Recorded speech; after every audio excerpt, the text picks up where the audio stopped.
Patrick Evans is joining us on Gypsy Tales.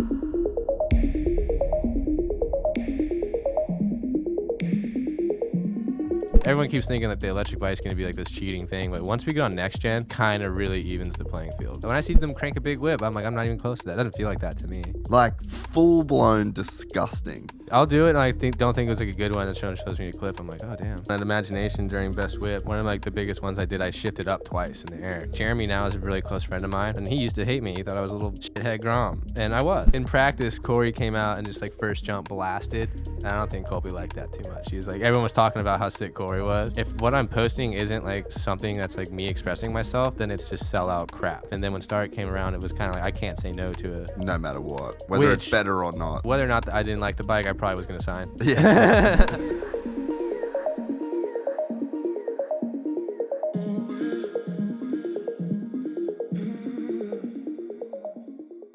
It is important to me that supplements I take are of the highest quality, and that's why for years now I've been drinking AG1.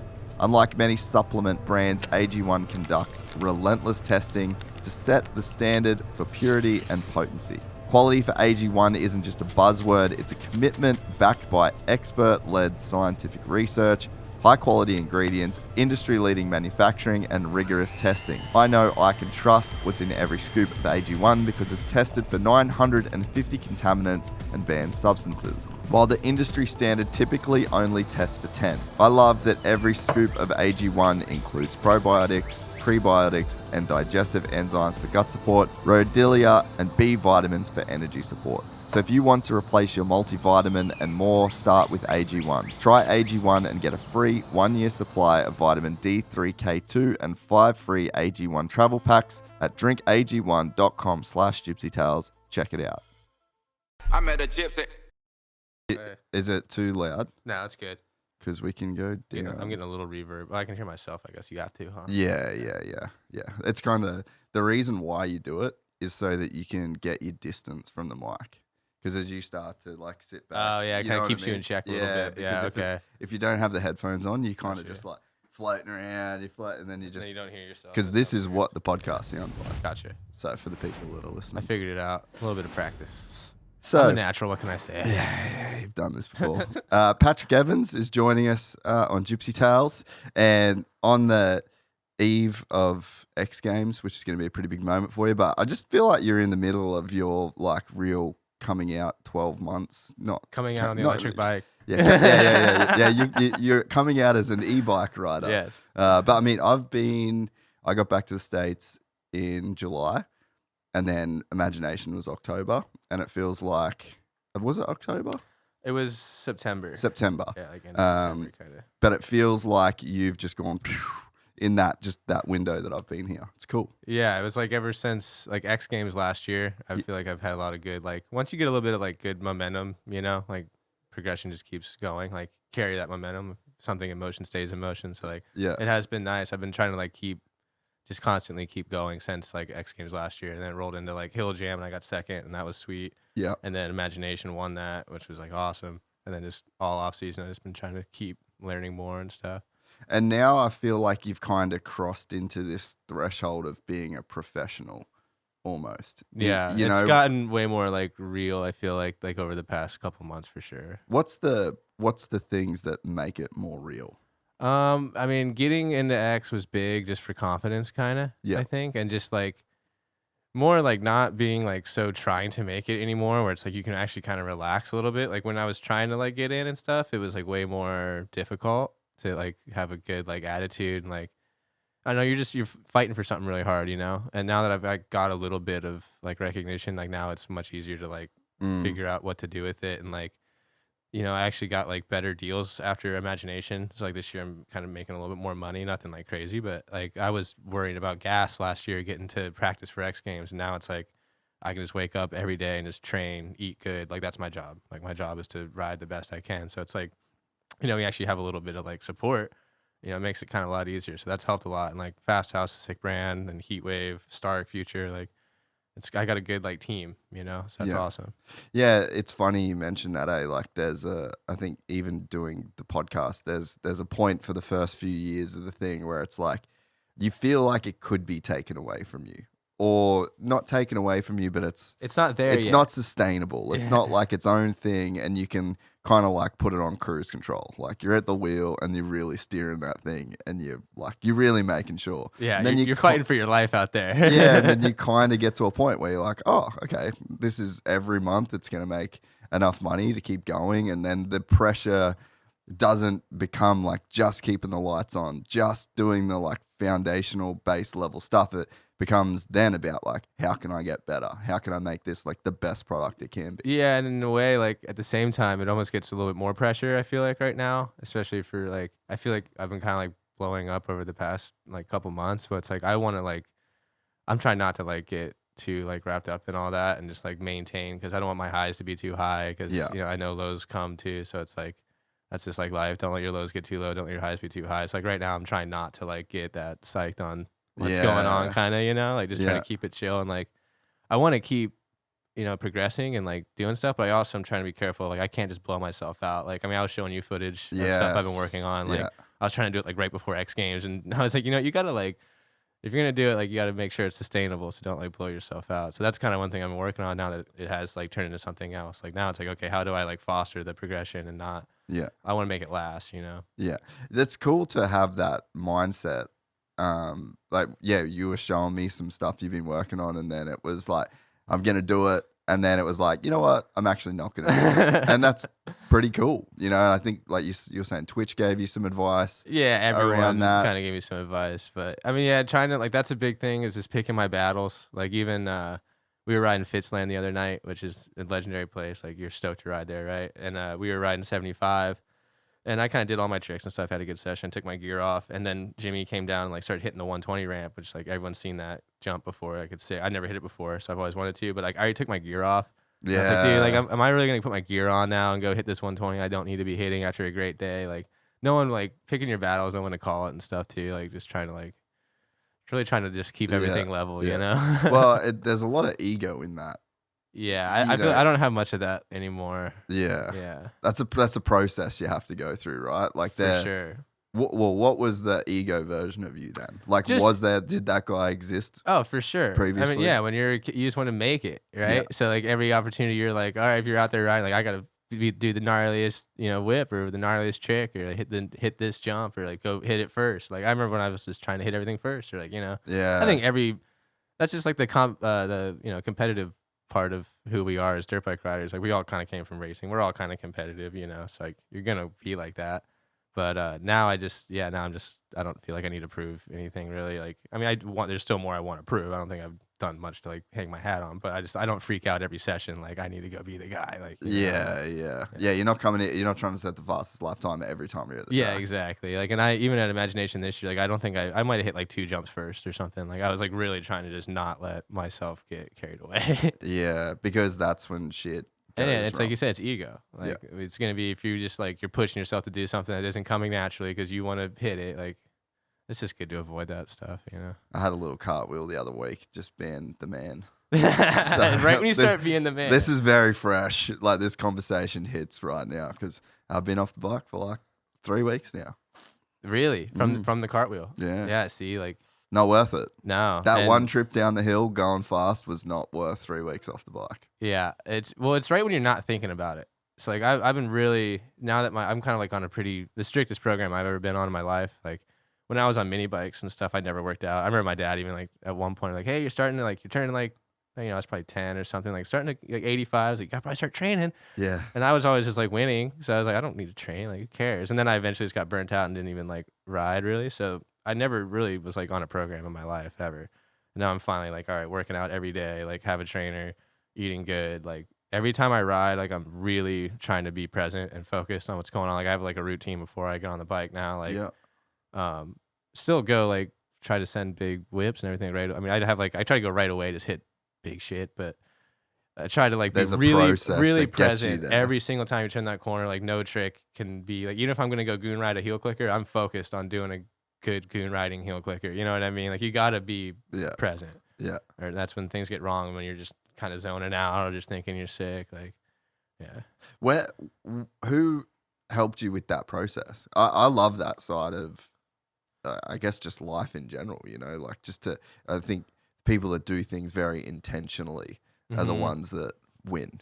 Just whether not race, like just life in general. Like, you know, you said a thing the other day, like you are what you pay attention to. Yeah. So it's like to get into that process and to create that process, like where did that come from? Was that you or? I think that's just something you have to just learn over time. Yeah. And like that's something for me, like my mental side has gotten way better over the past year. I think that might be why I'm getting a lot of growth, and just it's controlling your thinking, right? Yeah. I feel like you probably talked about this on a podcast not long ago. By the way, I've been listening to a bunch. Oh, Good, sick. great podcast. Oh, Love it. thanks, bro. Yeah, Appreciate it. but yeah, controlling your thinking. Like, are you thinking about what you need to be doing? Like backflips kind of got me kind of into that, because like every time you turn the corner for a backflip, you need to be focused. So I started treating everything almost kind of like that.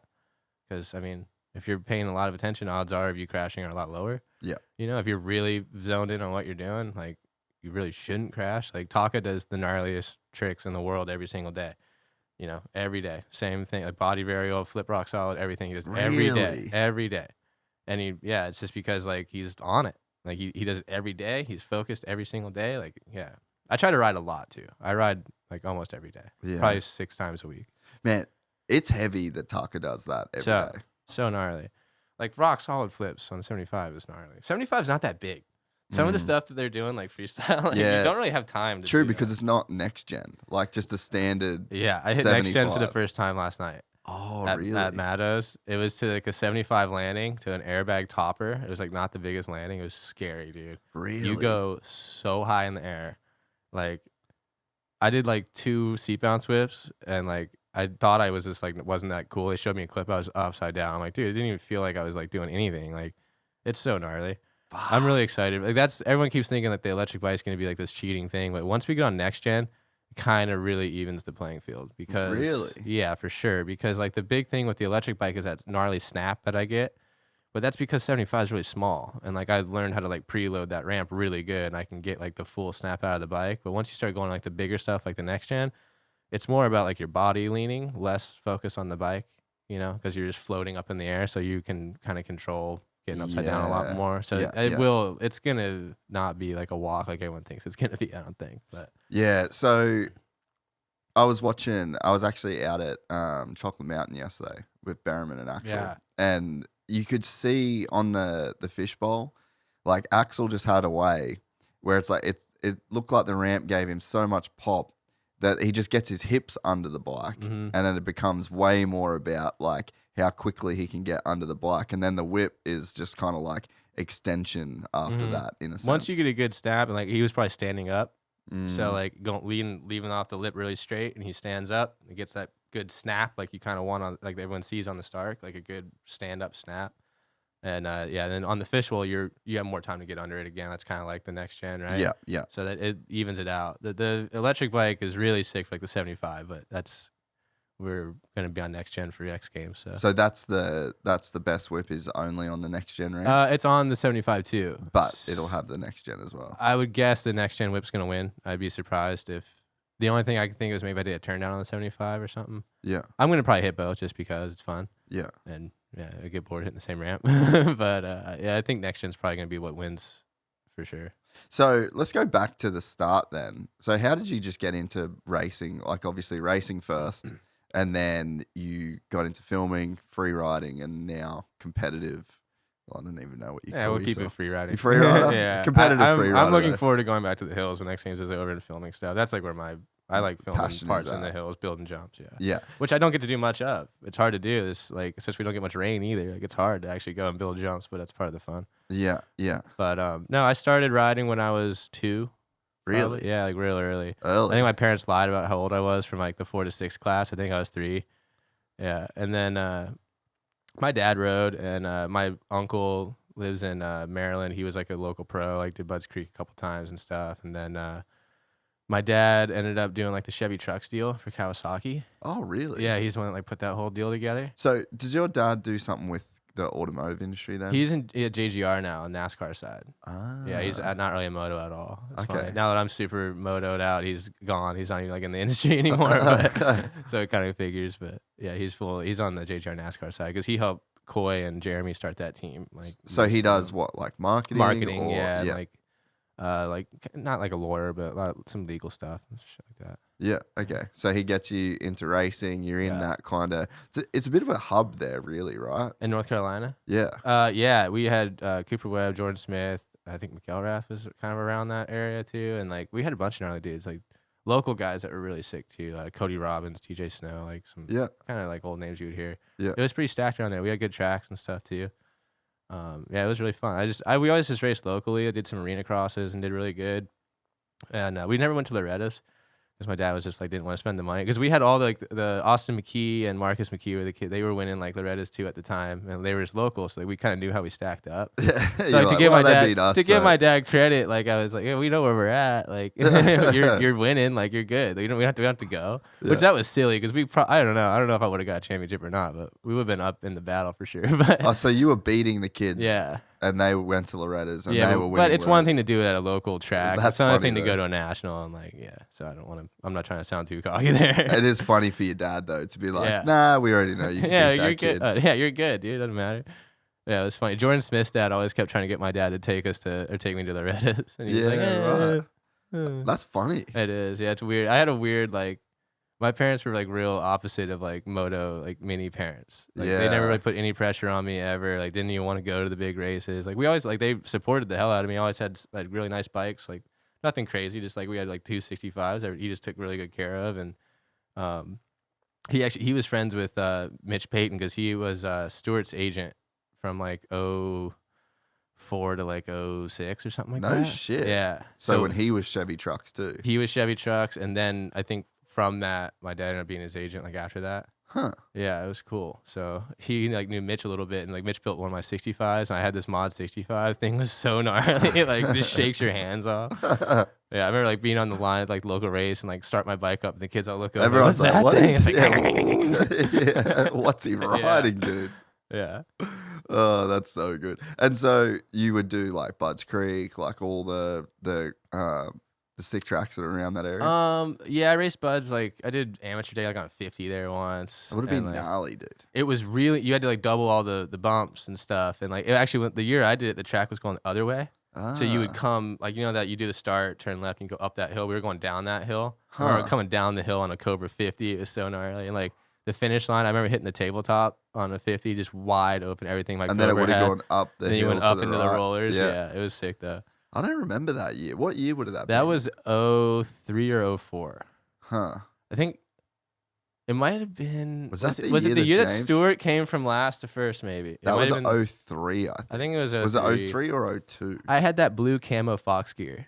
So No that had to way. be 04 or 05 even actually. No shit. Yeah. I remember the gear. That's history, though.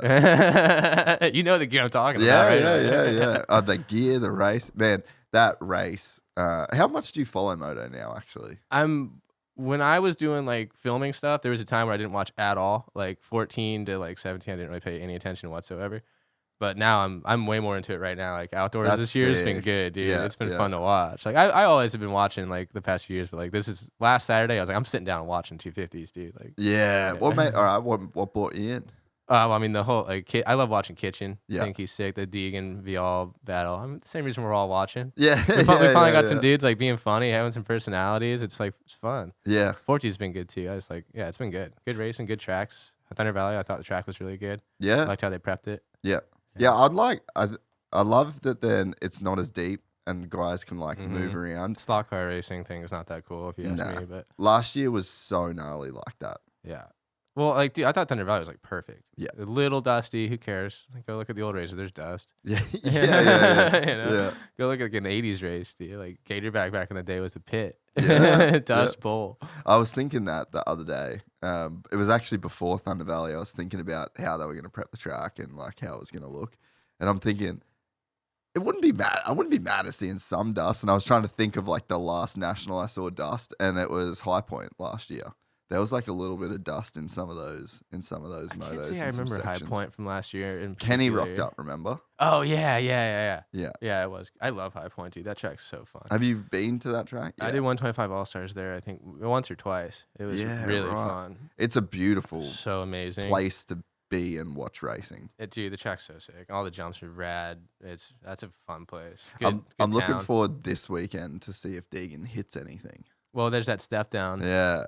I think Kitchen posted on his story. He called it out. I don't know, Really? he might have been joking, kind of, but So- he put it out there. Did you see some guy on a Cowie hit it the other day? Yeah. And just like blew, almost died. Yeah. Like, was that the one that Kitchen shared? Yeah. Ah.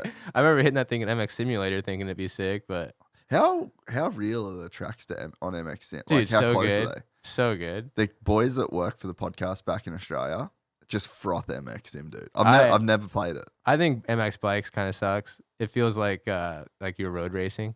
I remember Simulator was so good. I used to tell Whacker, who owns Aeromoto, the Yeah, graphics company, yeah. he's helped me out like my whole career. He's like owns my bikes pretty much. He's the reason I was racing. But I remember telling him like, no, it's good, dude. I played MX Sim last night. Like, we're good. And I got it. Like, it's so real. Like, it almost does like kind of work as training almost. Really? I honestly think it did help me figure out like a little bit of gyro and whips. Like, I used to just play sim all the time and crank whips. And like the way you snap at the top is like real life. And like, Really? there is kind of a couple of maybe techniques you could pick up on. Yeah, honestly. Well, because have you ever done a car sim, like a real good car sim? I mean, I've never been to one like that, like moves. Yeah. But I mean, But you've done like iRacing and Yeah, stuff like that.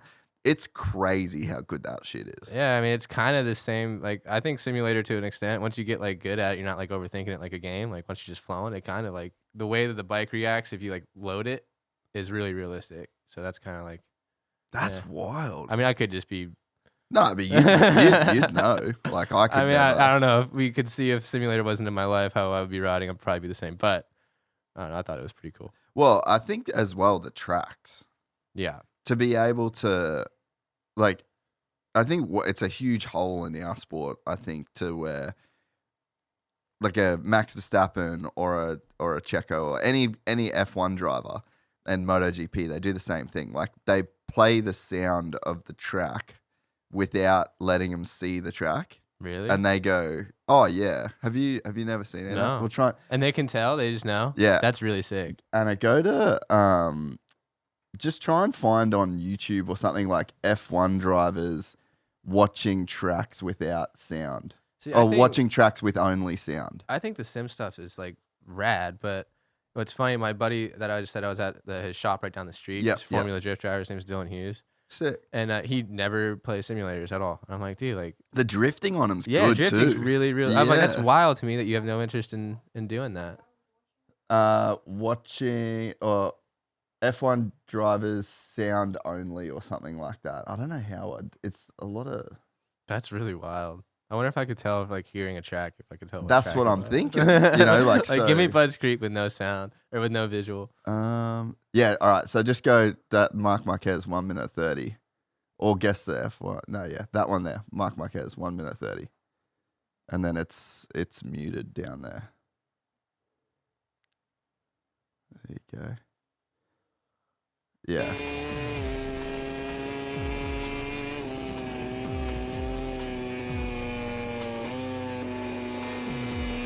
Phillip Island. What a nut, Dude, That's how insane. dope is that? I didn't hear anything besides buzzing.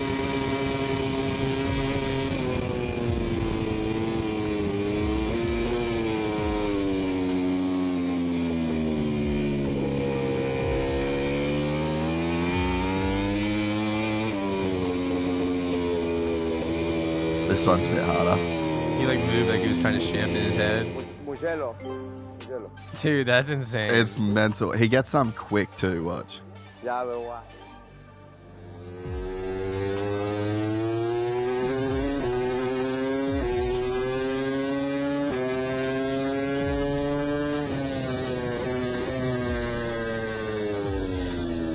Le Mans. Look at Seika. Look at Seika's not even on the F1 circuit. Is it? Sachsenring. You know? Oh, Oh, yeah, no. I never watch F1 really. that's MotoGP. Oh, that right. Pause that now. We're good. Wait, who was that? That's Marquez. Oh, I thought it was the F1 dude. Nah, yeah, Okay, I tricked you. I did know. the Yeah, you switcheroo, did. You messed me up. You made me yeah, look stupid yeah. right there. Sorry, we'll cut that. How crazy is that? That's nuts. So, but the F1 guys, so there's a video, they do it on their socials all the time, but the F1 guys are just like, bang. They need Dude, to hear that's like nuts. 3 or 4 gear changes and they know where it's at. So, if MX Sim is that close to Eh. in terms of the track size, though, is, you know? The problem is like tracks get rough. Like track getting rough is so different. Like you know how much a track changes Yeah. depending on the prep and stuff. That's the only thing. Like it's not going to be that accurate. I always thought it was good just for like if I'd never been to that track before, I'd play it. Like I'm doing like 125 All Stars. Like I'd hit up WWE Ranch and stuff. Like, Yeah. I didn't know how it works. So like at least it did give me a pretty idea of like the layout for Yeah. sure. Like you know what turns are kind of coming. Yeah. But I mean, yeah, tracks all dude between 30 minutes. The track's totally different. Yeah. You got to take different lines. So. But yeah, I wonder like that. I wonder if there is sections where you could, like, surely there's some identifier, like at Redbud before Larocco's leap. Like you would know you're like coming down the hill, like there's a tabletop, and then you're coming down the hill, and then you're like, you know, and then maybe they would know. Like it would actually be super cool. I'd be curious if someone could. I'd be surprised. Maybe if you, I don't know. Now I want to try. Yeah. If you didn't tell me, like an outdoor track, maybe you could maybe get it. Well, Millville, you could. Oh, you know Millville because you're just Millville. on the gas, bogging up every hill. You think that or Glen Helen? Well, think about like imagine someone playing Tomac's lap around Millville. See, And the then you just hear him through the woods. the other thing is, I wouldn't even know. Like he's going so much faster than me, I wouldn't be able to identify it. That's I'm not true. to that hill yet. yeah. I'm still in the second Yeah. turn. I'm like, why does it sound like I'm going downhill and braking? Yeah, no, I don't. I think that'd be pretty hard to do. But I think the sim is great for memorizing stuff. Like, For sure. I think there's a level that it's worth something in Moto. Yeah. Like, why not? Why not go see like where the track goes? But I don't know. At the same time, I always think there's like I always try to super over prepare for stuff. Like whether like if X Games, like I want to hit the quarter pipe no matter what. I'm never prepared for quarter pipe because I want to hit it 20 more hours than I did no matter what. You know, like and like next gen ramp, like I want to have more. I just never have enough. But I always try to tell myself too. It's like, dude, you're gonna rock up. If you had to hit the jump one time, you're not gonna get any better. Like you know what I mean? Like there is a level of preparing that's just not.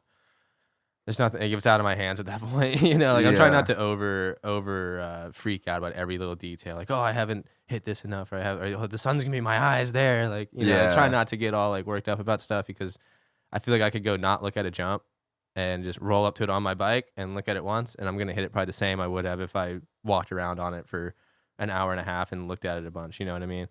Like, so kind of trying not to over analyze is one thing I've been trying to do. Yeah, but there is a level that preparation alleviates massive anxiety. And that's where I finally got, like, now that I've been training a bunch and stuff, I have way more confidence in, like, when I make the decision, it's like, hey, this is what you think probably is going to be fine. And, like, now I'm starting to rack up more, evidence of it working. Yes. Like last night I went and hit next gen ramp and it was windy. It says 75 landing. Like it's not really made for next gen. And it was on an airbag topper and I do not like airbags at all. I despise them. And if I cased it, it probably would have been a bummer. And you had to hit that thing hard. Huh. But so I was like kind of stressing it, and there's no one else was riding. Like Matt didn't even have a bike, and like no one else was around, so I just had to just go hit it in silence on my electric bike, and, with zero vibe. But yeah, zero vibe. Got up in the air, and I was like, all right, did it, made it. And I was like, all right, sweet. It was exactly what I thought it was gonna be, and like you start getting. So you just hit that completely by yourself, yes? Yeah, no run-ins, no toe-ins. I hit the 75 twice, and then I was like, it's probably the same thing. Like just pictured it in my head and went. I mean, I didn't jump it last year at X Games. And it was exactly what I pictured how I would have hit it a year ago. Nothing changed. It was kind of just like proof to myself, like, okay, you got to just trust yourself. Like, you know. Yeah. But then you start overanalyzing jumps and like timing stuff. That's when you start listening to other people too. That's when like jumping stuff gets kind of sketchy. Like I saw it even at Imagination. Like at one point, maybe a couple too many people were in Bierman's ear at one point, and I was like, I started kind of seeing it get a little sketchy. Or if Tyler just. Which he's good at, like he knew to cut that out, like he knew when it was enough of that and like just to focus, but like, you man, I'm just not good at jumps. So like to me, when I look at you guys doing what you do, it's so impressive to me, and I could just feel from my own experience, like you really can't listen too much about, like you're either going to jump it or you're not, you know what to do. You kind of know what you need to do when you're doing it, right? Yeah, like when I started doing ramp shows, which is really scary. Like those things are the ancient technology of the ramp to ramp metal landing and everything. That Whacker has one, so we do like at least 3 or 4 shows a year. And I remember like I was like, all right, should I go deep or like what do you say? Just land where you're supposed to land. Yeah. Go up, walk up to the landing, say you're gonna land right here, and then go do that. Yeah. And then like we've had a new kid.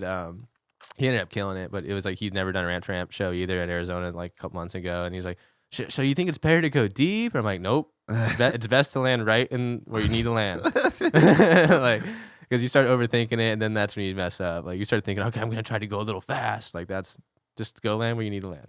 Were you like BMX kid? Yeah. Yeah. Okay. So that's where you probably have a lot of comfort in just the time you've spent jumping. Yeah, I stopped riding moto when I was 10. Okay. And then I got super into BMX, and I was just like riding BMX parks because we were in North Carolina. So I was like, it was like 3.5 hours to Greenville, like where Dave Mira's warehouse was and the unit and all that stuff. So I would go ride there, and I got really into like BMX park for a while. I did like free flow tour and stuff, and I thought I was gonna go pro doing that. And then same thing. I just kind of got just like a little over it, a little burnt out. Like started filming. Like, yeah. What was it that burnt you out about it? You know, it's almost like, I mean, I almost had one of the reasons I kind of went to Stark was because I was getting bored.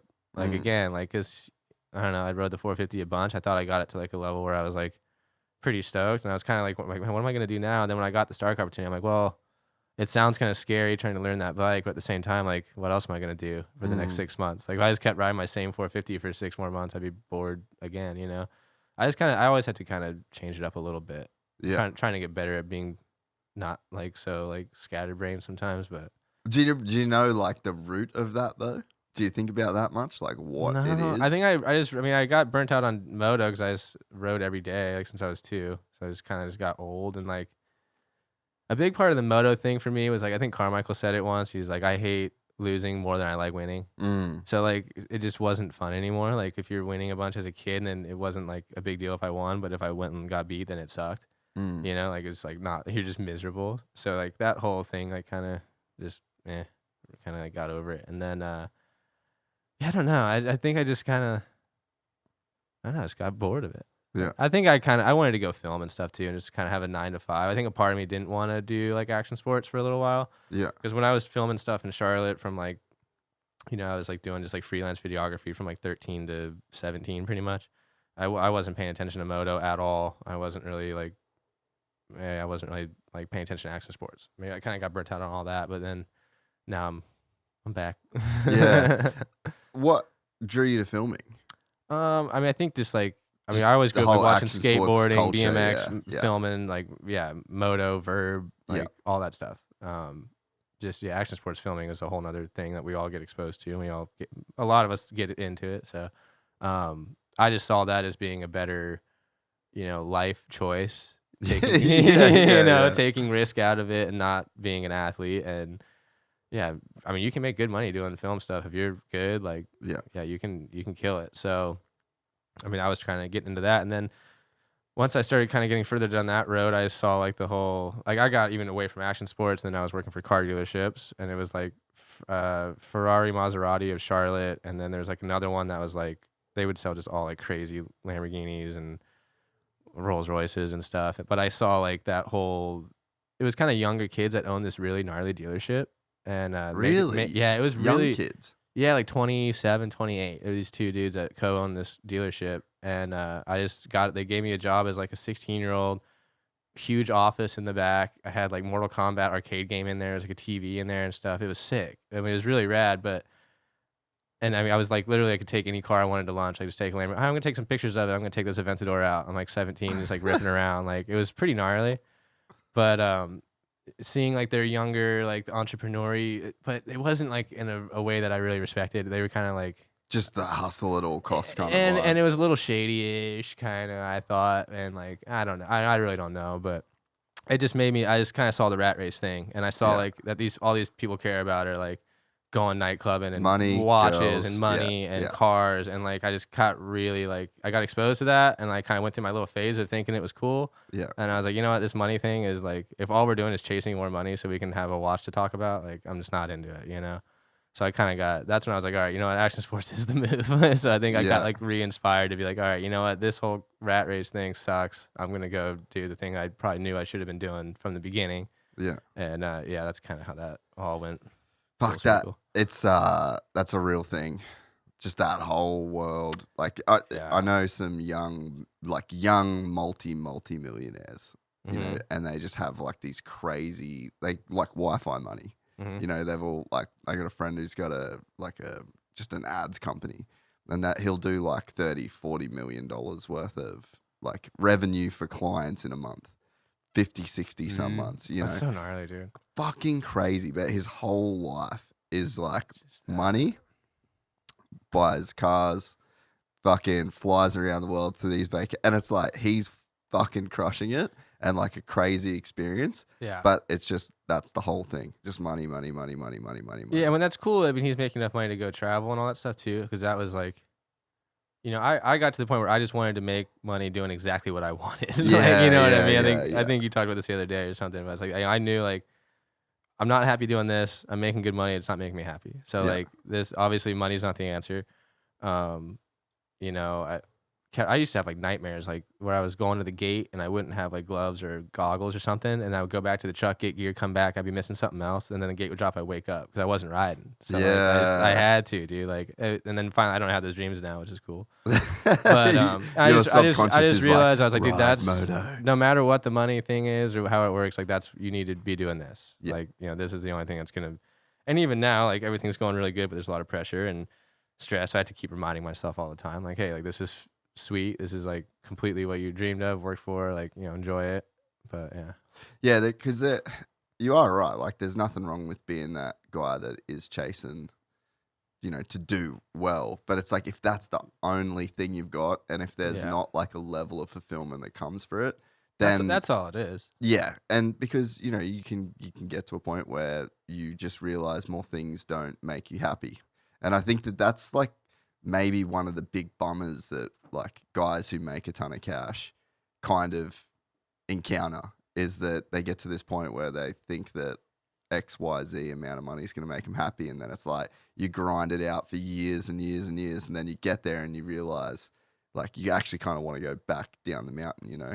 I think that's what I was kind of saying the other day is like, I just really wanted to try and figure out like, how do I make money doing the thing that I actually want to do? Exactly. You know? Like if someone gave me $20 million tomorrow, I wouldn't probably come to this studio. I'd probably build my own like better studio. It'd be on my like, private ranch. Yeah, it'd be on a ranch. It would be on a ranch with the track, and you probably could have rode this morning before you did it. But I would still do this, you know. Yeah, and my life would change pretty much not at all if I was a millionaire or not. I'm pretty much doing the same exact thing. You're gonna ride the same. You're gonna try. But I mean, with like, you think that if money, you think that's the answer, and it's not. I mean, it's not for me. Maybe for some people it is. You know, I don't know. It was not for me. And then, but even like, you know, you think when you get in X Games, your life's gonna be overnight. It's gonna change. It didn't. You know, it's the same thing. And then, yeah, I mean, that's just life. You're chasing something, right? And you think that's gonna fill the void and like, or whatever. And it's usually not. But you know, like winning contests and stuff is still cool. Like you get, you know, a pat on the back for everything you've been working for, which is cool. But you know, at the same time, I thought like, oh, my next game's like everything's gonna, like nothing changed. I woke up the next day and I was still me.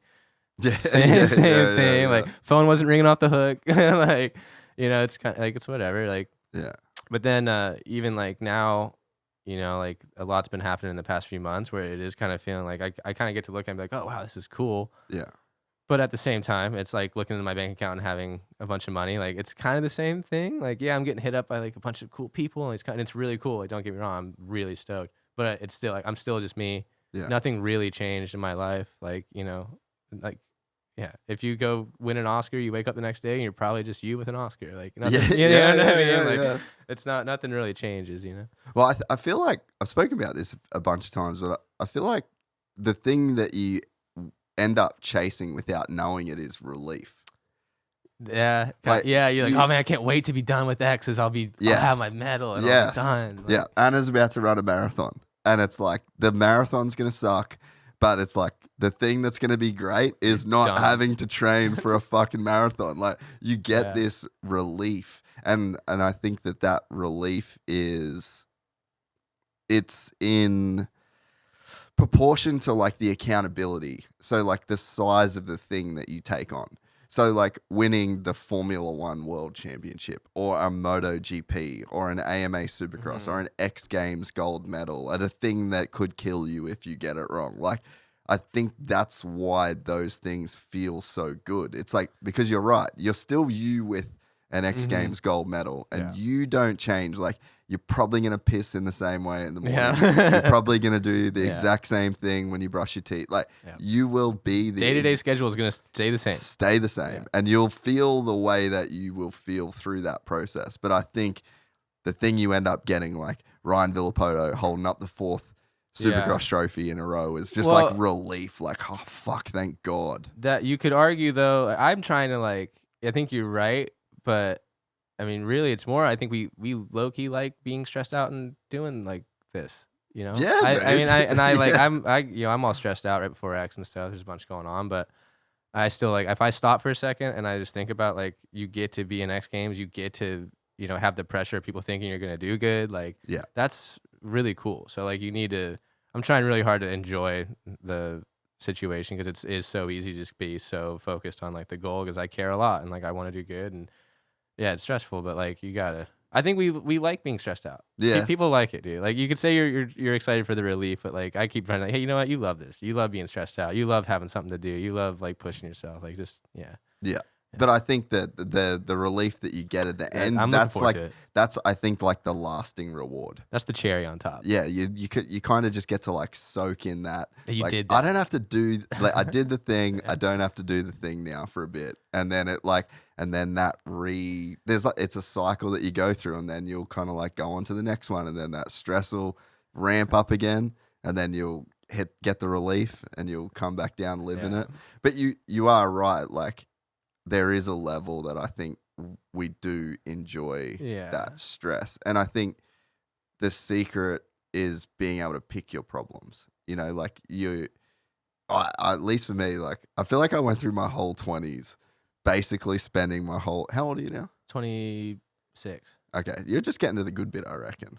Hey, my life's starting to actually be good now. Yeah. It Honestly, wasn't great the past 5 years. Yeah, 20, 27, 28, 29, like, that's like good. I feel like I'm coming into a good era. Yeah. There's like science around it too, with like Really? your brain and shit. Yeah. 23 to now was a disaster mess. That makes sense. That checks out, dude. Yeah. I went through my whole 20s expecting that the problem that I was about to solve was the last problem I was going to encounter in my life.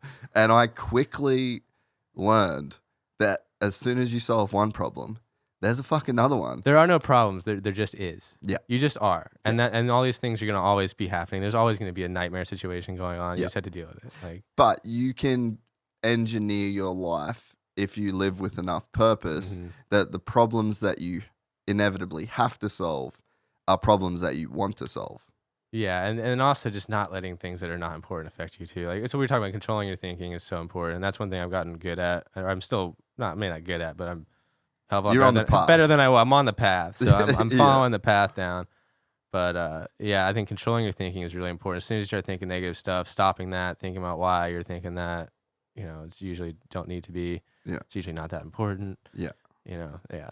It's Is there like diminishing returns right Yeah. now in this like way of thinking? yeah. Anna, can you Google when the male brain is fully developed? We need to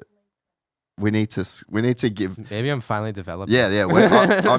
I'm about to confirm your theories about your life actually getting better, because the frontal lobe in any brain, but especially in a male brain, 26, 27, 28, that's when it actually like 25. stops. That's pretty much exactly when I stopped being a mental mess. Honestly, but I did not process things right. Like through 23 to 25, I just was having a really hard time like controlling my thoughts, and like just was not in a great place. But now it does seem.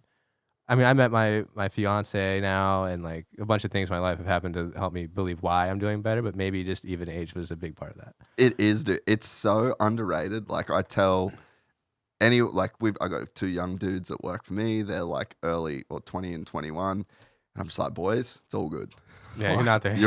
You're a baby. Like, it's gonna happen. But you don't think that when you're 21, and especially when you're like you move across the country and you're trying to make it out here. You think you're mature. You know, I thought I was an adult. I was not. You know, I didn't process things right at all. I didn't handle situations good.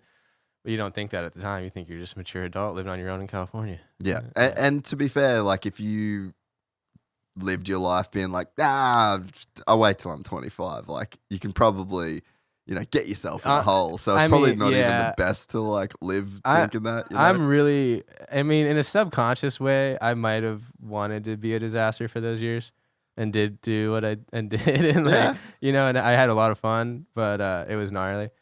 But I think maybe like on a certain level, I almost wanted to do that for a little while, and then like, all right, when you're 25, you'll figure it out. In a way, I think in a messed up way, maybe I was kind of almost. We used to go about like moto stuff so sarcastically and like just not the right attitude at all, spiteful and just stupid. Well, I think it's cool in action sports, it's like cool to not give a fuck. And I definitely did not for if everyone's like, "Wow, you guys see me got really better." I'm like, "Well, I finally started trying." Yeah. I used to just do everything like sarcastically and half-ass and stupid, but because you didn't want to look like you were trying. You didn't want to look like you cared. I mean, it's probably part like image and whatever. It was probably a lot of things. Not really wanting to try. Maybe like being scared if I did try. And you'd really, fail. yeah, probably that was probably part of it. Like I think there was a lot going on, but yeah, that was. No, it all checks out. So I'll just, for people that were interested, research. Well, this is what comes up when you type in at what age does the frontal lobe fully develop. So 25, the frontal lobe, especially the all-important prefrontal cortex, takes at least until the age of 25 to mature fully. Some studies say 30 for men. Okay. So I might get even smarter. It's gonna happen. I'm gonna get even more together. I think that it's a big thing though to be like almost self-sabotaging in a way, like when you are young, because there is a lot of judgment. Like if you're the kind of person that cares about what other people think, this is actually the problem with caring about what other people think to a degree, right? Like there's like this Goldilocks zone. If you don't give a fuck about what anyone thinks ever, then you're probably just not going to fit into society at all, right? Because we're all kind of trying to get along. But then if you care too much about what society thinks, then you'll just end up being whatever society wants you to be. Yeah. Which isn't like, then you just got to rely on luck. Well, yeah, because then they're good. Making their own like idea of who you are. You're not really in control of it at that point because you're giving too much. You got to be kind of reserved but not too reserved. Yeah, you've got to kind of operate in a sweet spot. But the big problem with caring about what people think is that it can make you afraid to fail, and that can either make you not try or just do things sarcastically, like you said. Yeah. I know so many people where anything that's cool, they're like, nah, it's fucking lame. Yeah. I'm like, well, it's pretty cool. But being negative too. I try really not to be negative. I used to be really negative. Well, you used to get a lot of shit for that, right? Yeah. Like I'm like really sarcastic. My humor is really sarcastic. A lot of times I piss people off that they did not realize I was kidding. Yeah. Like, there's been times where I've said stuff like that people think I'm the biggest dick. You might I was be like, Russian. I was totally no.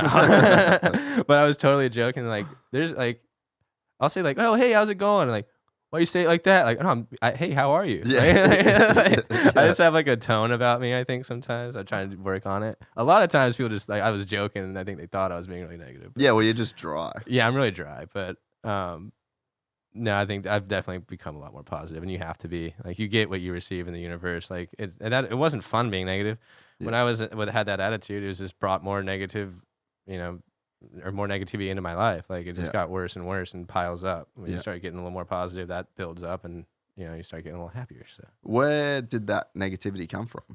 I don't know. I think there was a lot of just like when I was filming Moto, I think I might have started getting like a lot of like passive aggression, like for like riders complaining. I remember like filming riders complaining like that they were out filming like with me, like not with me, just like we'd be filming for a company or whatever. They're like, oh, I'm tired and I don't want to hit the jump, and like. It was like I'm looking at something, dude. I'd be so stoked to be you right now. So I think, I got kind of like salty almost to the whole industry in a way, because I just was like, not that anyone did anything to me, but that was like I was just sitting there like kind of getting like a chip on my shoulder. Yeah. Because I'm like watching people like, and there was like we were at Cheney Ranch, and there'd be like a sick double I know I'd crank off of, and like dudes are just complaining about even riding, and I'm like, dude, come on. And like now I'll do photo shoots, and I'll be out there for like 8 hours. I'm like, you know what? This is sick. Not holding the camera, not carrying the tripod up the hill. Yeah. Yeah, because filming is a grind. Dude, if you're a good filmer, to really make a good piece, you got to just You got to go in. You got to go hard, running to the spots, thinking about what the guy's thinking, what's going to happen next. When do I have time to get an entry shot? Like, I don't want to be filming him coming into the ramp and miss something good. Like, and there's some filmers that don't think like that all the time, where you'll go crank a huge rip, like, oh, can you do that again? I was filming your entry. I'm like, well, you got to tell me. Like, Yeah. I don't know. Yeah, like a really good filmer is hard to find. Like when it's like they flow really good with you, they don't miss shots, and like there's some out there. But dude, if you're really trying to do a good job filming, it is so much work. Did you know that's what I did before the podcast? I mean, I had a sneaking suspicion since I've seen a bunch of like media projects with you. Okay. But- Yeah, I didn't know. figured. Some people don't know. I kind of But yeah, I mean, dude, that's like some of the hardest shit I ever did. Dude. Like my back was completely ruined at one point. like in filming like, outdoors. oh, bro. So back when the Phantom Flex, the original Phantom Flex came out, the body was like this big, We call that the dinosaur. bro. That thing. So there was a day I took an Adderall in the morning and I ran around Alden Baker's track for 6 hours. Drink with no water. Probably not. With a huge tripod that fit that, with a Phantom Flex, a 100 to 600, and I didn't. Did you have to have a battery pack for that? I didn't too? have batteries for it, so I had to carry a fucking generator Oh, okay, that's my next question. for 6 hours, bro. Just like that, and I was with Wes Williams. We were shooting. We had like a Red Bull project, and then he was making a film called War Machines at the Yeah, time. yeah. So you remember? Did you remember Yeah, seeing that? FMF one. Yeah. Yep. So yeah, that was just a day. That was just annoying. yeah. And then we drove from Carmichael's to get there. So it was like a 6-hour drive basically through the night to get there. And then we did that, and then we drove Early morning shoot, I'm sure. Sunset, all sunrise. day, Yep. and then drove to Atlanta to edit the footage. That's filming. That is a regular day. in the Standard life. Verb Moto crew. Yeah, Right there. yeah. It's really not fun. I don't want to say it's not fun, but it is a tremendous amount of work, Yep. especially if you're trying to do like an actual good project. Yeah. Like, yeah. Ty had that Phantom out at Wyvern the other day, and he's like, One of the OG I think ones. he's the old one. He's like, let's call this the dinosaur. He pulled it out, straps on his like little backpack with the batteries and stuff. Yeah. Hang on, she's warming up. Yeah. 5 more minutes. And that you have to basically, like, that camera's always. Have you ever used one? Yeah, it does the record. It's like when you did the FS7, like the Yeah. super slow. Yeah. Just always rolling, and then you got to like crank the knobs to get the in and the out point to save it, and then it's got to write it to the mag. The thing's like a terabyte. He was trying to get this shot like where I was doing like a turn down, went like right in front of the sun. He was trying to get it like I went right through it, and I thought it was gonna take forever. We got like 3 tries, like because it takes so long to use that camera and then to check the footage. And he like somehow he nailed it in 3 tries or something. That dude's really really good. So how did that project come about? I was going. So explain who Ty Evans is first, actually. Ty Evans is like honestly one of my probably my favorite filmer ever, or maybe like he did We Are Blood, the skateboard movie. That's like the real like popular one everyone know. But he did some of the most like influential skateboard movies throughout the 90s and 2000s. He did Yeah Right, which is the girl video. Yep. He did Pretty Sweet, Fully Flared. Pretty Sweet was cool. Pretty Sweet was insane. Fully Flared was insane. I'm probably forgetting a couple too, like Chomp on This, like the super old ones that he did that were really really good too. Yeah, he's just a gangster filmmaker. Now he works at he's like the lead production dude for like a helicopter company in LA. Huh. So he does all like gnarly projects with Nike. Well, he also did all Nigel Houston's parts and stuff too. Yeah. For people that don't know. Yeah. Did he do that Thrasher part I don't with know. the Metallica? track? He did Till Death. That might be it. I think it might have been that one. Yeah. I forget. I'm not totally sure. Can you type in YouTube Niger NYJAH Till Death? Yeah, it was sick. That was crazy, dude. Yeah, he's known for having the NYJAH. helicopter gimbal on his van. For people that don't know, like he like Then type in Till Death. Yeah, that should come up. he's got the There you blacked go, out that top one Ford E350 with a $500,000 camera system on the front end. Just turn it down. We won't be able to listen to this. Dude, and you talk about like a dude just getting after it. Oh my god, that Ty? guy, no is not in his vocabulary. Nothing is too much work. No time is too early. Nothing's too far. Yeah, that's how you have to be. That's how you man. have to be. There's a reason he's such a legend. Yeah. It's been really cool working with him, seeing like how just easy he is to work with, like because that's almost more important. I feel like at a certain extent, dude. That was a heavy slam. bodied. So he did all this. Yeah. Yeah, this is a crazy part, man. I remember when this came out, this like everyone watched this. Yeah, Whether this was you- a big one. Yeah, whether you were a full skate guy, Yeah. moto guy, surf guy, like when this part If you're dropped, barely into skateboarding, you saw Till Death when it came out. he's just so legit, eh? Have you ever spent much time around No, him? I never or- met him. Yeah, he comes across like he's one of those dudes that's just fully living it. Like that's what I like about him.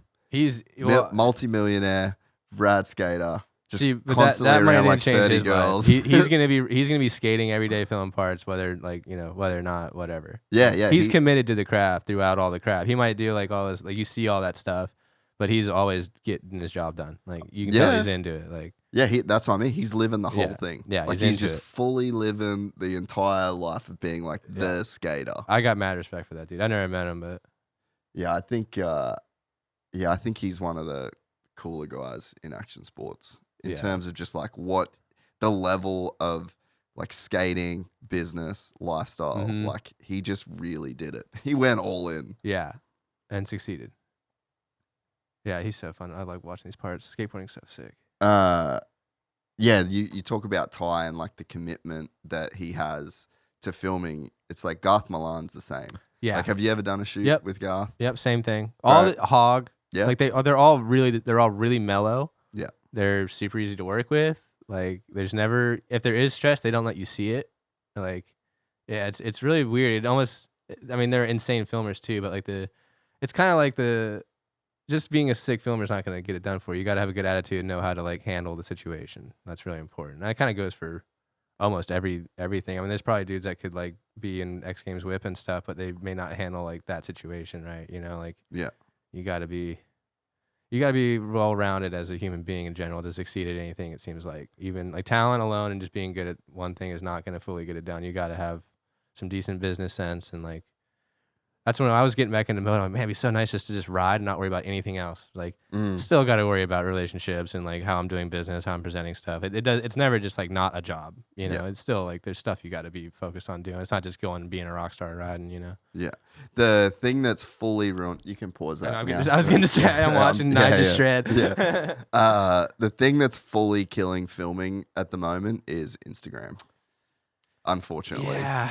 There's and I mean, not even on like the content side. Like, I mean, there's a ton of ways we could talk about this, but on the content side, it's kind of killing it because there's no parts coming out. Mhm. But then it opens up the opportunity for guys like To do a yourself to part. do a dope part.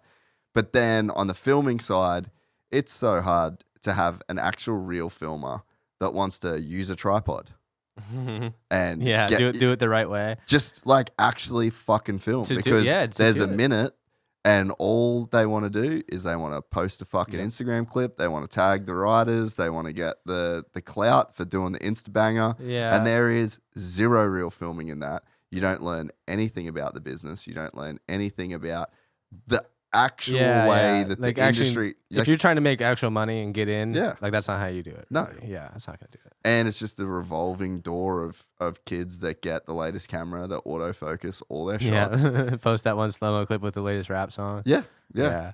It's fully killing like I guess the culture of film. Honestly, kind of culture and everything. Like I've never, not that I'm like, this is the most elitist thing. I never posted like a song that was trendy ever. Like I've always just done like, I like punk music. Like that's me. I'm expressing myself by using this platform. And if what I'm posting isn't like something that's like me expressing myself, then it's just sellout crap. Yeah. You know what I mean? Like if you're just posting, I remember I won't say what company, but one of the guys was like, if you just posted this song, I'm like, no, dude, that defeats. Yeah. If I just start doing that, then like I'm no different than every other dude. Like I want to sell a product like by making it like look cool and like have a brand associated with it, not just because like, and also you're not going to sell anything if it's just some dude scrolling through some stupid song with a whip clip. Like no one's going to care. Yeah. Like you gotta have your personal like, Well, you just need to know energy your in it. brand. yeah, Because that's what everything is a brand. Yeah. Like you're a brand. Patrick Evans is a brand, right? yeah. Love it or hate it. That's the way life is. Everyone's kind of got an image or a brand or whatever. Yeah. We went through the same thing. We got an awesome dude now that's working with us on our socials team, and he's been fucking unreal. And I'm just like, yeah, you go. Yeah, your stuff's been killer. Yeah, he's and doing then you crank it out too, like nice little edits, like the overlays and everything. That's a lot of work. Making those. That's a 30-second clip that took quite a few hours. I see it. Yeah. So he's been doing great, but posted a video the other day, cranked, got like crazy views, but I was like, that's not on brand, so we took it down. Really? And it's like, I think that's the level of commitment that a person should have to like their brand. And I think people will respond to that. I think people that are going to buy something or listen to your podcast, like they care about that stuff and they see when you're not being authentic. And like, if I'm not doing like my thing and posting my music and like my stuff, then what's the difference of any other person? Like you got to be yourself, Yeah. So to go back to working with Ty, how did it all come about? Dude, it was funny. I was driving to, because that's the dream, right? For you. Like, unbelievable. And when I moved to California, like I was a filmer, so like that wasn't like I first off never thought I'd be riding a dirt bike professionally, and then like second, my next dream would be like working with Ty, and now it's like I'm riding and Ty's filming me, like it's the wildest thing ever. But I was driving to my buddy's shop right down the street because I was living in Huntington Beach, and we were gonna go to Retchy or No Namers, whatever the hell you want to call it. Everyone knows what it is and where it is. But I got a text from Ty, and he was like, "Hey, this is Ty Evans. I think Brian McCarty was like, he told me he wasn't riding, he was hurt. He's like, hey, I was supposed to do a film shoot with some other rider, and I haven't heard from him. But like, is there any chance you're riding today?" And I was like, dude, I'm loading up right now to go to No Namers. So like, meet me out there. And then he just met me out there, and we filmed this thing for his Red commercial. And I was on the 450. I just signed with Stark. I haven't even got my Stark yet. So unfortunately, like, I don't think a lot of that footage is going to be usable. Yeah. For me, at least. It'll come out like on some Red project that Ty's been working on. But then that day we just had a sick day together. It was a ton of fun. And he was like, dude, you been working on like a part or anything? He's like, because he never heard of me, I don't think. And I was like, it was right after Imagination. So I was probably starting to like, he might have maybe heard like my name or something. But he was like, yeah, you want to work on a part? Like, dude, I'm down. I'm like, okay, Ty Evans. Yes, I'll film for I you. guess I'll do a part with you. Yeah. So we've filmed, we've had 2 full days is all we've really done. But we've had some sick. They look sick like 2 two days. good days. They were 2 good days. And I definitely, there's some more I want to do. That you've seen stuff I've been working on. I'd really like to I want to build some more jumps, and there's a couple of jumps I've had in my mind for years that I would like to do, but we need a little rain, or I need to just be a man and go out there with some concrete or something and just get after it. Which I'm getting after X Games. I'm really excited to get back into the hills and do that stuff. How much water does it take out there? So much. Really, it does take a lot of those days, and people are like, they hit me up like, "Hey, it rained, let's go." I'm like, dude, it's already dry. It's already dry. Like, especially when like after summer. You need like 3 good rains before it even starts remotely getting like really good. Yeah. I've filmed out there once, like when Barrowman was, dude, it would have been maybe like 14 or 15, I reckon, or 15, 16. But I just went out into the hills one time, but I've never really like ridden out there, so I don't even know how much water it takes out there. Or a lot. Yeah. But I mean, dude, it's so like Beaumont I think is like the sickest. That like almost like when Durham took me to Beaumont the first time, that's when I was like, okay, this is what my life is gonna be. I'm gonna be out here doing this. This is the sickest shit I've ever seen in my life. And like Beaumont's just like the gnarliest single tracks. There's so many canyons. It's like there's so much stuff, and it's so beautiful. Like you're kind of right outside this crappy like Hemet's on one side, Riverside's on the other, some smog, but there's this one little area that just is like heaven for dirt bikes, and like.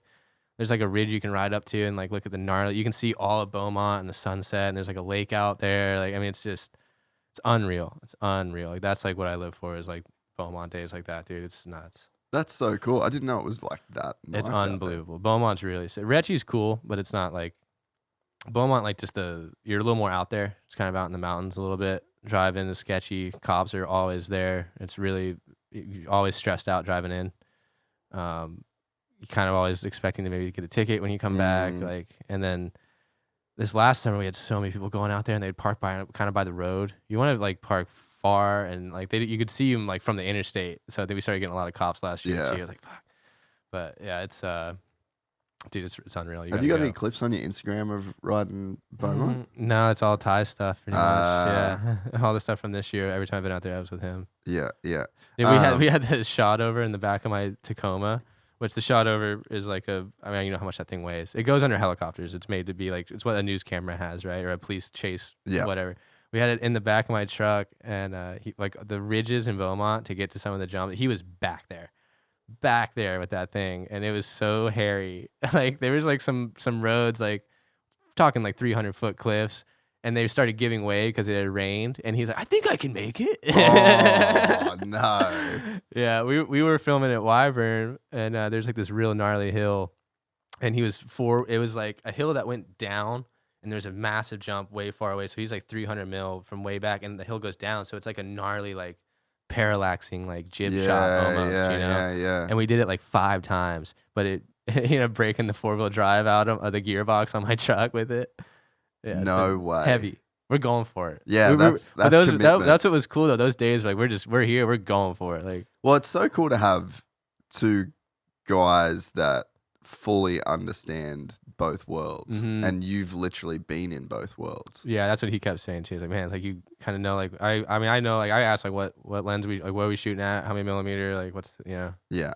Yeah, You know exactly, like if he says 300, what he's okay, so gonna he's be, probably over there, and it's what he's going to be getting, like why he's going to be getting it, and I think probably too, just like the work ethic side of it, just to know like how many times we might need to do this to get it the way that. Dude, he's like, he's so kind of one and done too. Like we were working really good with just like, I'd wait for him to kind of be set up, and I already kind of knew what I thought the best angle would be, and he would have an idea, and pretty much we were like 2 tries. He would always like try to get me to go again. I'm like, I don't think it's getting better. Like I'd crank a big whip and be like, I don't want to do that again. Yeah. So he always is like down to get another one, but like everything I've seen, like we pretty much got it like really quick. And using that shutter was really hard, especially in the truck, because it's one dude that's controlling focus, zoom, and panning. And like it's really touchy too. Like watching those dudes actually work the camera is really gnarly, and they're in a moving truck, and I'm going fast. Like it's pretty crazy how good they are. Yeah, and it just takes years and years of practice to to get it the way that those guys can. Yeah, I can't wait to see that part. I'm excited to get back to filming for sure. That's definitely the most like. X Games is cool, but I'm kind of excited for that. How long do you think it's going to take you to finish that part? I don't know. Do you know any like? Is it your like creative vision, or it's like Ty and yours, or like how are you? He has some ideas. Yeah, he's like mentioned a couple of things. We aren't far enough into it yet to really. I listen to music all the time, and like every time I work out, like I'll just be playing the same song over and over again, picturing the video part to it. Have you? So you got the song picked out? I thought I did, and then I'll hear something new, and maybe kind of. I'm still kind of going back to the same one right now. Yeah, but that's like the most. I'll just drive. I listen to the same. If I'm thinking of a song for a video, I'll listen to it all day, and I'll be driving, just picturing the video part, picturing what I want to do, like working out, just picturing the video part, picturing like the big trick. I want to do the big trick on. I want to do a dirt to dirt with it. I think that'd be a cooler way to drop in it. But that's gonna be a couple months of work right there, just getting that done. So I'm kind of almost thinking like end of the year, maybe. Probably just keep working like the whole year, because I'd like to get some good winter days, and there's a couple jumps I want to build. So whereabouts do you want to build them? Like in normal spots or some? Yeah, there's spots? a couple really old ones that no one's hit in like 20 years that I would like to bring back, and I found some lips like next to it that are bigger, kind of like there's a better way we can hit it. So I think it'd be cool to like have a super old school jump and like actually have it even sicker, and like I don't want to like claim too much because I don't know what I'm actually gonna get done. Yeah, I have a bunch of ideas and stuff. Yeah, it's all over Retchie, Beaumont, and everything. I want to keep it a lot shovel made hill stuff. Yeah. What other filmers do you look up to? See, that's tough because we're just on the Thai thing, so now all I'm thinking about is Thai. But I'm trying to think. I mean, the Verb guys are killer. I love watching them, and like Jacob Johnson's been killing it. There's some Jacob's been crushing. Yeah, there's killer filmers right now out in Moto. Yeah, I'm trying to think. I mean, I like movies and stuff, like Tarantino movies and stuff like that too. But what's your favorite Tarantino movie? Pretty hard, really. Dude, I really like Jackie Brown. Jackie Brown. Yeah. Actually, I don't think I've seen. Really, it's really good. I like that one. I mean, actually, Once Upon a Time in Hollywood was amazing. But we just watched Dusk Till Dawn recently. That one's really killer. Fuck, that movie's good. Yeah. That is one of the like strangest twists in a movie. Wait, which one? In Dusk Till Dawn. What happens in that one? I thought you were talking about something else. Have you seen Dusk Till Dawn? Maybe not. What was I just thinking? It's got. What's the other? I was thinking True Romance is what I just thought of. Sorry. Okay, yeah. So it's the one. It's got George Clooney in it. I don't think I've and seen that. Tarantino's in it. The No, whole time. I haven't seen that. Oh, we'll cut it out. I want to see that. Just play the trailer for it. We'll put the music up. We'll just have to cut it It's George Clooney and Tarantino. Bro, it's so fucking good. I was thinking True Romance. Yeah. So we just watched this like a couple months ago. He's a fucking G. Watch the trailer. Dude, I saw a behind. Okay, I was in an RV at Day in the Dirt, and they Type had a in trailer. behind the scenes of the making of this movie. Really? And I didn't know what movie it was. It never said. It was like the weirdest movie I've ever seen. Oh, dude. Dude, the behind the scenes was so fucking weird.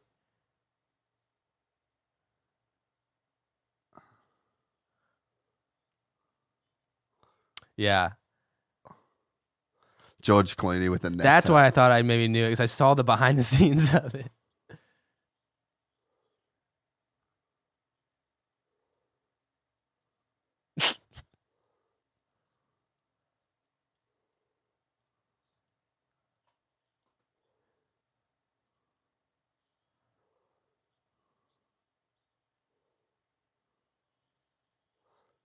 Danny Trio.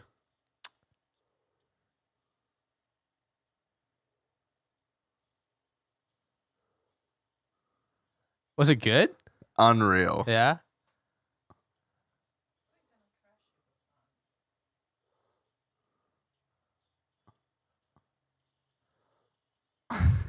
Dude, I was so confused at what I was watching that day, and I'm really happy now to know that this movie exists. Pause it. I watched that without seeing the trailer. So I had no You know it's idea gonna go there. any of that shit was coming. So I'm sitting there just being like, oh yeah, this is like a great Tarantino movie, you know? And then, yeah, we get into that and I'm just like, what's happening? What the fuck am I watching? I liked, what was the other like really weird one? One where he had like, it was the dude that would have like the chicks at the bar and he'd take them in the car and he'd like crash the car with them. Death Race or something was it like Death that. Proof? Death Proof. That was. Yeah, I saw that the other day. That was a weird one. Yeah. He's unreal. Yeah, dude. he's got some cool ones. Did you ever watch much downhill mountain bike stuff?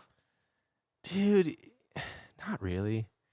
There's I watched Hardline just now, and that was sick. That was insane. Yeah, I just have a hard time with mountain bike. Like, all the dudes are sick, and like they do gnarly. Well, actually, no, that's not true. I watched all the real mountain bike just now. Yeah, those parts were heavy. I haven't seen any of them. They were actually. good, dude. Dylan Starks was sick. What's the Red Bull guy? I'm really bad with the Semenuk? No, Johansmill maybe or something. Oh, or I'm no, not sure. I forget. They're doing some sick shit. So there's a filmer in this is purely just for filming. Clay Porter. Yeah. You know Clay? Yeah, one of the first jobs I had was with Clay and Cameron. I was carrying. Cameron Bard. Yeah. Yeah. I was I was like 16 or something. I was carrying a Ronin 1 with a Red Epic 1, so heavy as hell. So 350 kilos. Oh yeah, we were doing the AmJam tour of California. We were filming like commercials, so I was running up Lake Tahoe hills with that rig, scrawny little like 16, 17-year-old. And then we were editing all night and had commercials on the broadcast the next day. I remember like at the end of that trip, I was like throwing up in the parking lot, just like, I didn't even know. I was like staying up all night drinking. It was horrible. Yeah. That's when I got exposed. Like, dude, like if you want to be a real filmmaker, it ain't fun. Like, it's gnarly. We did you ever see the Red Bull shoot Donna partying with Cody Webb? Yeah. So I was on that with Nice. Wes, and same deal. I shot the Phantom there. And I think I had this kidney surgery in Australia, and it was probably like 6 or 7 weeks post kidney surgery. And I'd basically done zero physical activity since. And you're at elevation. At elevation with the Phantom, same deal, bro. I had batteries for it this time though. So I had like I had like a belt with batteries. But yeah, we did like 22 miles in 3 days worth of walking for that, because that was all in the mountains. Yeah, that was all like a nightmare to film. Yeah, there's no we were doing crazy hikes to get into Yeah, the you can't. You're not zones gonna have a where side by side with like a rig on it or anything. No, Yeah. you couldn't get, and it was all manually done. We were doing some cable cam stuff, so like ladders up trees. That was a fucking grind. 45-second clip takes 4 hours to set up. Yeah, and Dude, then even like going to Beaumont with Ty, like one thing I would film a lot more in the hills if it wasn't for like how stressful it is getting camera people back there and stuff, and like just worrying about cops at the entrance and like Yeah. It sucks, man. Well, so what's the deal? Like, if you guys get pulled over there, like, what's the fine? What's the They'll take your bike. no shit? Yeah, it's expensive tickets, and they'll take your bike. They're not scared. I've never really like got caught. Really, I mean, like maybe I've been caught like twice, which is as long as you don't like have too many strikes. They like they have your license and stuff. They have every license I've ever had, and they've caught me enough times. But luckily, I was from North Carolina, so I had like an out of state license the first few times until they got wise to that. Now I'm California, so I'm kind of screwed. But dude, yeah, one time the dude came up to me hot, like I mean, everything short of pulling his gun was like yelling at me to like get down and shit. I was just by myself, like I was just a truck parked out in the middle of nowhere. Like, dude, there was one time I was dropping into Beaumont and I was renting a dude's van because I didn't live in North Carolina or live in California yet. This speaks trouble. This is gonna be nuts. So I drive to Beaumont and it's raining and I'm just there to shovel because I think I was filming like maybe my first Fast House part like 5 years ago or something. So I went out to Beaumont by myself in the rain. I'm wearing like shorts and a t-shirt. I wasn't expecting it to really rain. I pull into what our old parking spot was, which was like, you remember on Durham's old video MIA, like that big step up jump? It's like kind of right by there. But I pull in, I go down this like kind of gnarly hill, and since it started raining, it was real slick. So I start sliding, and I'm just like going down like a pretty steep hill that turns right at the bottom, sliding like last second, caught a little traction, barely didn't go off like a cliff. And then I end up in like a puddle. And I'm like, okay, I'm not going to get up that way. I don't even know if I can go down that way. By myself, 2-wheel drive van. So then... Not yours. Not mine. I was renting it from a buddy. And he doesn't know. He doesn't know about this story at all. But then, so then I start going from like, all right, I guess I'm not really building jumps. I guess my whole day now, driving 45 minutes out here and whatever, is just going to be trying to get back out. So I start like trying to find like driftwood to like build like a little bridge across a pond. And then I hear someone like pull up and like I hear talking. So I literally crawl up this mountainside and I'm like behind a bush and I can see these dudes. It's like this old dude and like someone that like looks like he like kind of works for him. And they're like, hey, whose van is that? Like kind of talking. I'm like, oh fuck, like this is so not good. So then they leave, I run back down, I build my little, or no, actually that's not true. They leave, I think I'm probably fine. I have my little exit route kind of made. So I'm like, you know what? I'm going to go and shovel that jump. It was the same one that Darren was hitting, that big steep one. And I'm just going to go shovel it. I'm here, whatever. So I'm walking. Don't even have a bike. No gear on, nothing. Just a shovel, and I'm walking down the road. And this dude just pulls up in a Jeep, comes up all hot. I'm just like thinking he's just going to tell me to leave. Who the fuck are you, whatever. Shotgun, 2-barrel in my face. Like, what are you doing here? Like, he's like, my name's Mike, whatever. I own from here to Alessandro. I paid $5.5 million for this property. Blah, blah, blah, blah. And I'm like, dude, I'm shoveling a jump for a dirt bike, dude. Like, he's like, well, you need to tell everyone to stop coming. I'm like, I'm going to tell everyone? Do you know where you bought property, dude? Like, this is not going to stop. Like, I mean, I told him that. Like, I wasn't like, obviously I was trying not to get shot, but I was just like, dude, like, I don't know what to tell you. This is like a really famous place. Like, you're not going to not have this happen. He's like, whatever, just get out of here, whatever. So I'm like, all right, go back to my car. I'm in the van. I'm just wide open, just pounding through the mud, like, get me out of here. So I ended up dipping out, and I remember like calling, like, dude, I just got a gun pointed at my face in Beaumont. We're not parking there anymore. Dude, that's fucking gnarly. Yeah, so you never know. Like, and like Reggie, I've passed like homeowners that like they're just like holding the gun, like they'll fire some off in the sky too. Like you just not even like cops are scary, but you just never know what you're gonna get out there, dude. Sometimes there's like tweakers living in RVs, like in little crevices you pull up to. Like it's just the squirrely. It's the Wild West out there, dude. That's fucking gnarly. Yeah. So he bought the land, or Dude, allegedly. he didn't buy Allegedly. He told me he bought to like Alessandro, which would mean he owns like. There's just no way he's full of crap. Maybe but also I remember going back and he put up a bunch of like dirt barriers to a bunch of the fire roads. So like you can't do that. Like so now that there's a fire, people can't. Yeah, whatever. Don't even get me. There's. And like, dude, I always pick up trash. I always bring a trash bag every time I go to the hills. At the end of the day, go pick up some trash. Like, we're not trying to hurt it. But then you see a bunch of people bringing tons of trash and tires and all this crap. And, you know, like, we'll call them out. Like, what are you doing? Like, oh, no. Like, get out of here, dude. Like, yeah, it's a nightmare. It's a bummer that those places are so hard to deal with when it comes to riding. Especially filming. Once getting a crew out there is tough. Me just by myself isn't too bad. I just rip in. Yeah. Especially there's some places where we kind of like have people that have property and you can ride from them. The Stark makes that a little more difficult. I don't have the range, Yeah. so it's a little harder for me. But there's places where we can park and we just ride in, which they're not gonna ever catch you on a bike, really. I mean, I've heard Ty Davis is like a cop out there. You remember Ty Davis, old off-road dude? Nah. He's like a Oh, ranger. he's catching me for sure. Yeah, probably. I He's get- probably catching me too. Yeah, I get away from him. At least I got the electrics, I'll disappear. Yeah, you can just Yeah. like zip into a corner and just Yeah. like hide out. It's not too like a lot of times you'll go and you won't have any problems. It just sucks when you do. It just sucks that one of the most famous riding spots of all time, you Yeah. just kind of can't ride there. That's kind of what makes it cool.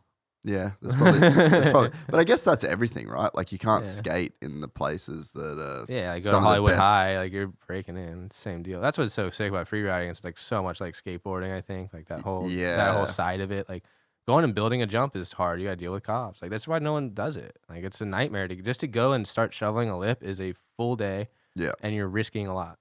Like I mean it's not like that. It's not fucking life or death or anything, but I mean it sucks to get a ticket. You don't want to deal with that. You know? Yeah, it's more shit. And to they deal could with. take your bike too, you know, you never know. They could make it pretty hard on you if they wanted to, I'm sure. What's the worst story of the cops you've heard out there? I mean, I've heard of people getting bikes, like a lot So of you bikes. have heard of people yeah, getting bikes oh, for taken? sure. Yeah, Fuck. it happens. It's You not, gotta be the biggest dickhead I of think, a yeah, cop, right? yeah, I think so too. And I have heard stories where they thought it was gonna be fine, the guy was a dick, and then they took this bike. So they're really every time I've seen a cop out there, besides the one was like kind of aggressive, but he still just let me go. He was like watching me. He even told me he's like, "Yeah, I was watching you ride over there." Like, I'm like whatever. Like after first he was super rude. But then, they're usually pretty cool, but yeah, I've definitely heard stories of like 10, 15 bikes being impounded and like Joe Carlino, Yeah. filmer. He was like, I've had him come out and film with me like 3 times on Beaumont. Every time he's so nervous because the time before he like all of his buddies came back and they were just waiting for him at the trucks. Oh. That sucks. I always get worried when I ride back to the truck. I'm just like, I come over the hill, I'm like, I really hope there's not a bunch of cops sitting down there. But they like all their buddies got like $500 tickets and stuff. That's what like you look at Raha and some of the stuff that he does. He just goes for it. He's fucking gnarly, bro. I don't like cops and I don't like riding on the street. I don't like attention. I don't like people looking at me. Like I want nothing to do with that stuff. He goes hard. He doesn't care. Yeah. Just- He's always doing something too. He's always traveling, just making it happen. yeah. Like, yeah. Yeah, he's a fucking savage when Mhm. it comes to that shit. Yeah, I've been in too much trouble already. I gotta fucking. I've never really been in trouble. I don't really plan on it. Nah, it's not the move. No.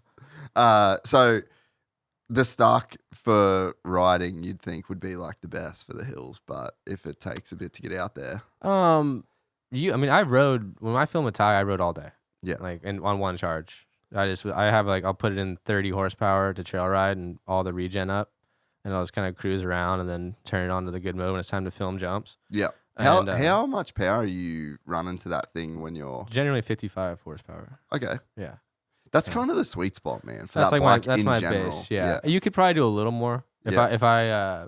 I just 75 is really not that big, and when I want to pin it off the lip, Yeah. so like I have it be a little slower just so I can be totally cracked. Huh. Yeah. But if I was gonna ride a track, well, they say 55 is the sweet spot for the track. It's kind of too, where but I run it. Yeah, it's good. I think like maybe in the hill, if I'm trying to hit a big jump in the hills, I might have to go to like 60, 62 or something. I But wonder if that'd fuck with you. what, changing horsepower? Yeah. Yeah, I've tried not to do it very Yeah. much. Quarter pipe, I've finally just now started like trying to go Just up in 80. power. Just No, 80 that motherfucker. No. Yeah, I've stayed at 55 pretty much for everything. Quarter, I just started going up just to see. Yeah. But I've just been kind of working on like technique on quarter pipe. I've only ridden like 3 times. Yeah. So I've just been trying to like, I don't really try to go that high in practice. Just try to keep riding it better. Yeah. Like, trying to break bad habits of like, I kind of scrub off and stuff. Like I need to like figure it out. Yeah. I'm making progress. Yeah. Yeah. That's just a whole. It's a whole nother deal, man. That's its own thing. Yeah. It's so weird.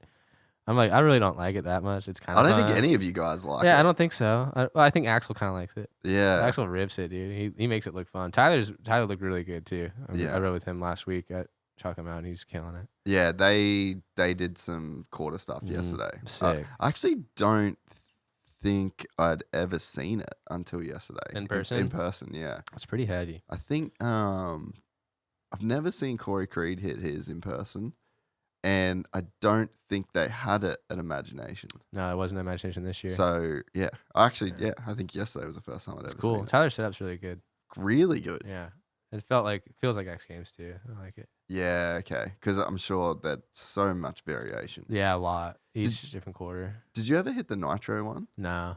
That thing Before my time. That thing looked out of control. Yeah. But I bet it was like in a way easier. I'm working on I'm trying to keep my hips I was carving at the top last year. Because last year was the only time I hit quarter pipe. So all these dudes have been doing it for 5 years, it takes a second kind of. Yeah. So I started doing I would pull my head down and whip off the top. I'm so used to doing whips, but I think I kind of maxed out how high I can go with that technique. Last year at X Games, I was wide open off the lip, as fast as I could go, but the way I was leaving the lip, I can't go any higher.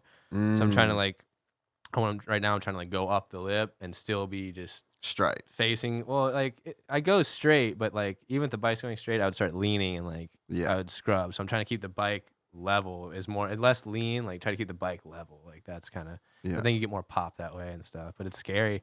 It's scary breaking old habits too when you're super used to that. Cause I used to just black out in the ramp. I would go into it and I really don't remember. I would just pin it and something would happen. That's not cool. No, that's not sustainable. I was thrown into it. So I had 3 months last year to learn quarter pipe and go so I kind of was just going for it. I'm trying to break it down now more in my head of how to work it. Cause I'm sure I'll figure it out, but it just takes time. Yeah. Obviously I'm not an expert, but it looks to me like the boys are pretty much just going straight. So these if days. the less you do, the better. Just don't do anything. It's do less. Yeah, it's what's that move? Forgetting Sarah yeah. No, that's not it at all. Well, now you're just laying there. You gotta do something. That's all right. Let's get out there. We'll figure it out. That's how I feel I quarter pipe at X Games. That wasn't it at all. No, all right. Well, we'll figure it out at X Games. Everyone's just do less, man. It is. It's just do less. More throttle, but just do less. It's scary. It's just weird feeling. It's oh, bro, you've literally just got to go wide open, straight, as fast as you can. Don't go lean. Straight, and then once you're up there, then you need to spot your landing. When you and come pull down. off good, it just happens. It's just the takeoff. Once you're in the air, you're along for the ride. There's really not controlling it much. But yeah, sometimes I've gone real straight, still lean, so I don't go that high. But going straight has never been an issue for me. It's the lean. But sometimes I go so straight that I'm almost coming back into the takeoff. I've had a few where I go up and I'm looking, I'm oh dude, I don't know if I'm making it to the landing, and Tyler's just a bunch of rocks. Axel's just a concrete block, it's scary. It's really scary. Yeah, and it's weird because I'm trying to go as straight as I possibly can, and I'm ending up way over left. So it's what is, I don't know, it's weird. Nothing's stopping me from just going straight. Feels like I'm gonna land right on the takeoff when I go up that thing, and somehow I go 3 feet over. I guess your body just doesn't let you do it, but yeah, you know what I mean? I guess your brain's just no, we're going to turn this much no matter what you say. So do you think that the Stark helps for quarter though? Or have you ever, you would have done it last year on a normal bike? Yeah, last year I was out of power for sure. Like I said, I think my technique still could have helped me a couple feet. I don't think I would have beat those other dudes no matter what. Can you go to X Games quarter pipe Moto final? My second to last jump was pretty good. Just type in X Games on YouTube, yeah. X Games and then Moto quarter pipe final. There you go. Which one was this? This was last year, right? Yeah, that top one I think worked. Yep. Yeah, play that bad boy. So I'm at 47. I ended up doing 47 feet. Oh, it's so This is the top gnarly. 3 though. Oh yeah, and Tyler was landing low. Yeah. It is so insane, dude. See, he just doesn't at the very top of the ramp. I turn, just give a hip movement where they're just going straight. He's super straight. Oh my I know, god. it's so gnarly. It just doesn't look real. It doesn't. I don't want to do that. You do that. It doesn't feel as bad when you're doing it. It's definitely not fun, but not. I mean, it is fun, but it's not. It's not as bad as it looks, I guess. Dude, how's Colby running the number 1? I know. He rocks up the number 1. I thought it was sick too. Yeah, good on him. Yeah. He wasn't around either. You never saw him last year in the pits or anything. He literally would come riding in from the street to practice, just, like, getting everyone's heads, I guess. Or, like, he's probably trying to get in Corey's, probably. Yeah, that's so. Can you see if there's like the full show? We want to break down Paddy's. In practice, Corey came out and just like first jump blasted. And I don't think Colby liked that too much. He was like, everyone was talking about how sick Corey was. And Colby's, I think he was just waiting, dude. Then the next day he just came out and killed it. So who go? Yeah, I don't know whether we're going to be able to find that. Yeah, it was full broadcast of. If you type in full broadcast. Oh wait, yeah. it's right there. It's the second one down. Oh, there you go. Yeah, that's best of actually. Maybe it's everyone's best jump. 2022. It got pulled. It got pulled. Yeah, I saw to that. I didn't want anyone seeing me doing that. Oh play, yeah. So. full broadcast. We'll see if we can find it.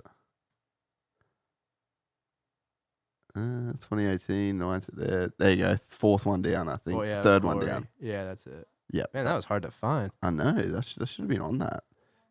Nah, no sound. We don't need sound. I went first. And this is my first event in X Games ever. Really? So, yes, and I'm sitting on there first. How was the nerves? Sucked. Really? Yeah, it was not that sweet. Go. Like the camera dude comes up to your face and like you're on. I can see myself on the big broadcast thing. Like, oh, it's a lot, man. Yeah, it's a lot. Just getting through that year was a win. I can't look even. there. I'm going up first. Like this. There sucks. he is. Look at him go. Oh, misery. That gear's popping off though. The gear was sick. Hey, He looks like he's having fun, but he's not. Yeah. Oh, I love that. Youngest in field. I didn't see that. Okay. Wow. 25 is the new 18. That's it. Yeah, that's that Jet Lawrence spec. All right, he's going for it. First jump I started ever. out slow. I mean, that's still pretty legit. Yeah, not bad. All right. See, I land high a bunch. I don't know. So, can you see your technique different from last year now? Dude, I honestly haven't watched this in a while. I haven't seen this stuff really in a long time. All right, let's break this down. Slow mo.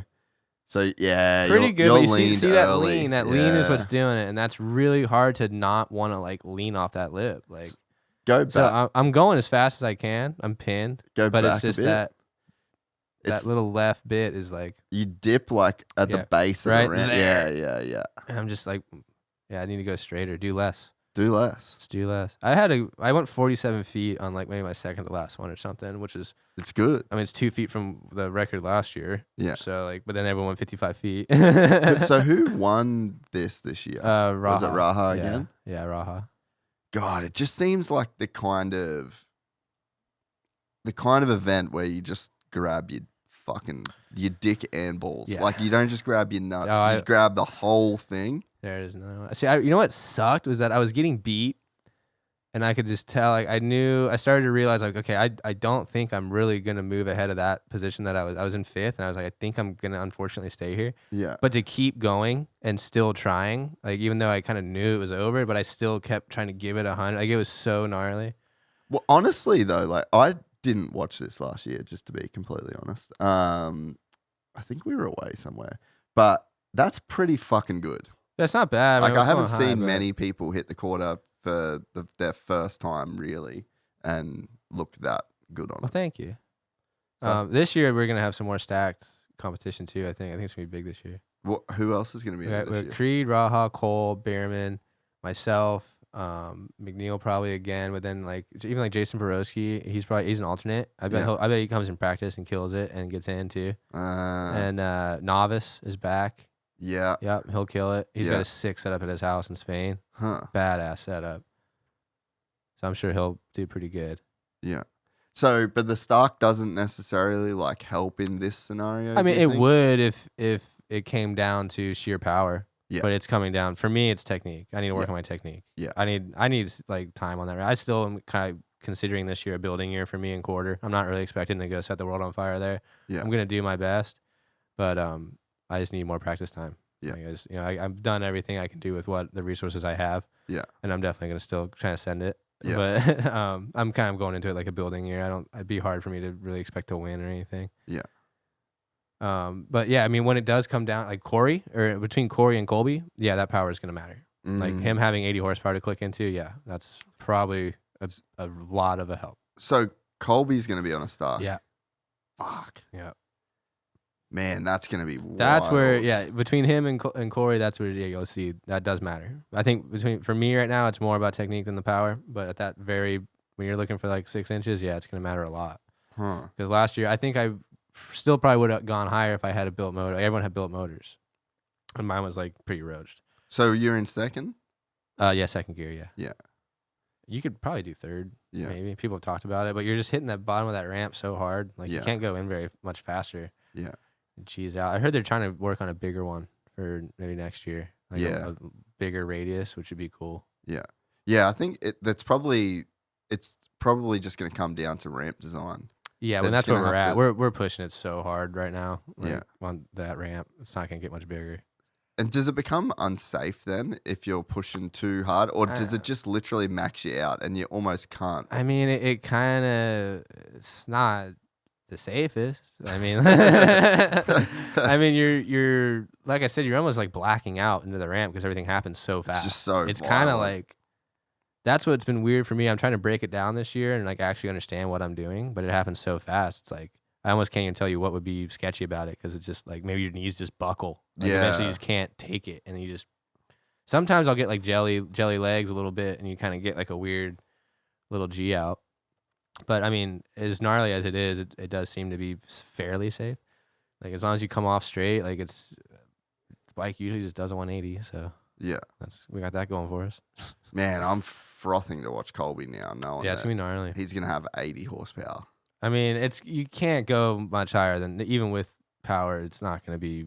Yeah. Last year they measured at a different spot, so we didn't go as high as I think they kind of made it seem. Maybe I think they wanted to read out a little higher because they went with highest point of your body, where last year it was the center of gravity or whatever, which I don't really know how. I don't know. I don't think we went that much higher last year than before. I think they kind of made it look like that to an extent. I don't really know for sure. Yeah. But I just don't think we're gonna get much higher than that, even with more power. Like the bike's just suspension can't do it. Like Yeah. Well, Tyler's suspension's just Super stiff. insanely hard. yeah, I thought mine was really stiff, and then I felt Axel's bike the other day. I'm like, oh, I need to go stiffer. Yeah. I think that might be why I'm landing up top too. I think I'm blowing through a little bit. Yeah. But I'm waiting on forks to get like coated and everything. I'm finally building a set of suspension. Never done it in my life, really. Never had like That's coated sick. stuff. Yeah. Who's doing it? Concept Oh, designs. yeah. I just picked up a 18 mil shock shaft from Enzo. Sick. It's in the truck. Yeah. Hope I locked it. No, there's no crackheads around here, bro. You'll be fine. Yeah, no, we're just in Costa Mesa. It's crazy how bad it got here, Dude, right? you know, I lived in Huntington, obviously, and I haven't been here in a minute, and like I've never seen bums out homeless. Yeah. Um, well, you can call them bums. Well, It's I the don't same know. space. They're homeless people, but I don't know. I've never seen them in that area. I saw a bunch coming in just now. I'm like, man, I've never really seen that many homeless people here. It's insane, dude. Yeah. Even in the last little bit. This Since place we, has really gone to hell. I know, since we moved in. Look at the I riffraff we know. bring in here. Dude, I kind of miss it here being at the beach. It was nice. Where are you living now? You're out that way. Like, yeah, Marietta. It makes it a lot easier for riding. Oh my God, so much more. And for how much I'm riding right now, I need to. But it was nice to I had like a good little 2 years of I just got out of Temecula and I just wasn't hanging out with everyone. I Were was you living there before Yeah. you moved to Huntington? Yeah. And I was partying a bunch and just wasn't taking it serious. Then I met my now fiance Selena. I was and gonna say, I you met a moved- chick, Yep, yeah. moved to Huntington with her, and then it was really nice because I would still go ride, but it was an hour and a half drive to go ride. So every time I went and rode, I made the most of it. And then it was really nice just to get out of. The scene. I wasn't thinking about dirt, but right now, I 24 hours a day, I'm thinking about X Games pretty much, and working out. Not even X Games, just I want to be a better rider. What more tricks can I do? What my video part's gonna look like? Constant. Where it was nice when I came out here, I'd kind of get home and we'd go walk. I could walk to the beach. I was right on Main Street. Yep. So we could walk to go get dinner and stuff, and that was definitely nice. Where right now I kind of miss that a little bit right now, but it's not the time to be messing around and having dinner. It's time to work really hard and try to capitalize on the next 2 years. Yeah. Nah, 100%. I was doing World Vets. We just basically did the same thing. When I did World Vets last year, I was pretending to be a good motocross rider for 3 months. And it was just living in Murrieta. I had Training. I was staying at Brad West?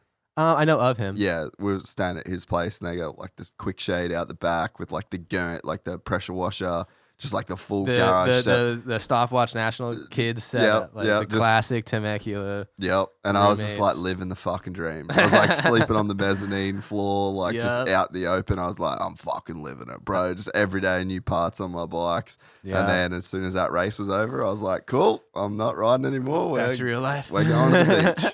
That's funny. And now I don't really ride at all at the moment. Why would you riding dirt bikes? I miss it though, eh? It's crazy when you don't ride for a few weeks. You start to really dude, if I don't ride for a day, yeah. I get, even Selena notices it too. I'll be in a bad mood. I gotta go ride. Like, that's, dude, and lately, like, I've been so committed to it. Like, it's just, I don't even, I gotta, like, I'm probably gonna ride tonight. Really? Probably. Where are you gonna ride? I don't know, maybe Fitzland or Militia or something. Oh, because you can ride till 8 now. I'm electric too, so no one cares if I go ride. I can ride Twitch's house like anytime. Oh, yeah, dude. no noise. Has he got any lights at his place? No, I don't think we ride at night, but the ramp's still a little loud. You hear the ramp, because of the yeah. But yeah, it doesn't really matter. I can go like during school hours and stuff. Yeah. So how did the Stark deal come about? It was a great signing. So yeah, Morgan, the man. I know they talked to a few people right after X Games. Pretty much, I think a lot of the big dudes probably got a phone call or something. But I think for me, it was really like, they probably were already going to talk to me, I'd like to think, but I just commented something on Instagram and like, really? Yeah, I said they posted something and I was like, man, let's talk quarter pipe at Stark Future, because I was out of power last year and I was kind of like, man, I need more power. Like, like, that would be good. And they just like commented back like, we're listening. And then I got an email from, I think, Morgan. Yeah. Yeah. Or maybe I emailed, or maybe they like told me to email them or something. I emailed them. Me and Morgan started talking, and he's a legend. yeah, he's super sick. Dude, everyone at Stark is really rad. Like, I have nothing bad to say about them. Like, they've been really fun to work with. I saw Ole. You know, he left. I don't know what the story was with that, but I haven't seen he was rad. Yeah. I think Morgan might be taking his spot or something, which is cool. And then Justin Belarus. Yep. Yeah, he's the rad. guy over here. Yeah, the Phoenix like rep dude. Yep. Yeah, everyone's been really cool. But yeah, I just I remember talking to them. We had like a couple phone calls about it, and I was talking to like Jeremy and Taka and like kind of trying to get opinions, because it's funny now everyone's like, oh, it's a cheater bike and all that stuff. It wasn't that when I signed with them. I was like, I pretty much was like, okay, I'm not getting a medal next year because the no sound, like electric bikes have been in X Games for 5 years, right? Or like something like that. Have they? Yeah, Nate Adams was riding an Alta in Best Whip years ago. Really? Yeah. Yeah, they've been in Whip for a long time. No shit. Yeah. I didn't remember that at all. Yeah, Sheehan's been doing it on it. Yeah, they've been in Whip. Sheehan rode one last year, right? Yeah. And then, Nate was riding it in like 2016 or something. Or maybe not 16, but like, 17, 18. Yeah. But no one's ever done really that good on it, and it doesn't make noise, and everyone thinks that panic rev is like a big part of winning a whip contest. So I was like, okay, if I sign this deal, pretty much writing off getting a medal probably is what I was kind of thinking. And everyone kind of said it was a bad idea. Really? Yeah, no one really thought it was like, I think Jeremy might have said he liked it because, it's like, you're getting paid by a manufacturer, which is pretty insane. Like, it's a factory deal. Yeah. So for me, I couldn't turn it down no matter what financially. Like, I was in the business. The end of last year, I was like broke. Like, I literally like I won Imagination because I had to. Like, it was like. Was there prize money for that? I ended up getting some because I won. Like, they gave me like the progression award and something else. Yeah, that's right. Yeah, but I was like, I didn't have any good deals last year. Like, they were fine. Like, people that have supported me have been supporting me, but I was really hoping to get like a big one last year. I was trying to get like there's a difference between like real support, to where you don't have to work, you don't have to worry about your bills. I was kind of like, I lost one sponsor, and then I kind of thought some people were going to come in. I broke my wrist the winter, or like the right before January, like a year ago. So I ended up not really having anything, and I wasn't really making that much. I was like, I needed to like make it happen. Then when Start came around, it was kind of like, I can't say no to no matter what, whether it's better or not. Well, then I rode I'll tell you, whether or not I didn't like the bike, I probably was going to sign. Yeah. But I went and rode the bike, and I loved it on the track. And then I rode it at Matto's house with stock suspension, and I wouldn't say I loved it right away because it was just so different and it was scary, and like, but I did a couple whips on it, and I was like, I don't see why this can't do everything I'm doing on the 450. I wasn't thinking it'd be better. I was just thinking like I don't see why I can't do the same thing I'm doing. And then I get comfy with it, and ended up, obviously it's working out really good. But yeah, it was a risk when I signed. It's funny, everyone's like acting like they want to like protest it and stuff. I'm like, dude, this thing's been here for 5 years and no one cared about it until I started doing that whip. Now you care. Like, yeah, that's a good point. Yeah, like Sheeny was in it last year. I completely forgot about that. Nate Adams. So it's obviously not just the bike that has. Yeah, I mean, yeah, I think I had some pretty big ones on the 450 right before I got off. Yeah. So it really, the bike. Like I said, that bike really helps on a smaller jump where having that snap really helps. But overall, it's still the same. Where's a good whip? That first video right there is just the first cool. one? Yeah, just the little fits at it. So let's watch this and like crank let's walk us through like what you're talking about, that whole. We don't need the sound, but it's all good. I mean, it's Comeback Kid song, which is sick, but whatever. We just can't use it. Yeah, play that. Yeah, it'll just loop. So is it better every way?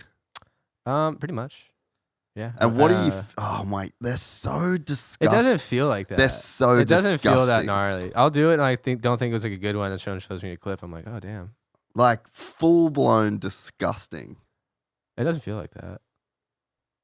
And what I'm imagining is the fact that because to pull the whip back, you're obviously like cranking on the throttle, the inertia of the wheel. You throw the bar this way a little bit to get that little like snap. And then basically like when you're valve bouncing on a 4-stroke, it's because you've topped out and the gearing is now, you've got more power in the motor, but it's the gearing that's stopping. Yeah, so I was telling you before we started rolling at Imagination during Best Whip, one of like the biggest ones I did, I shifted up twice in the air because I could tell like I cranked it really hard and like my front end was diving.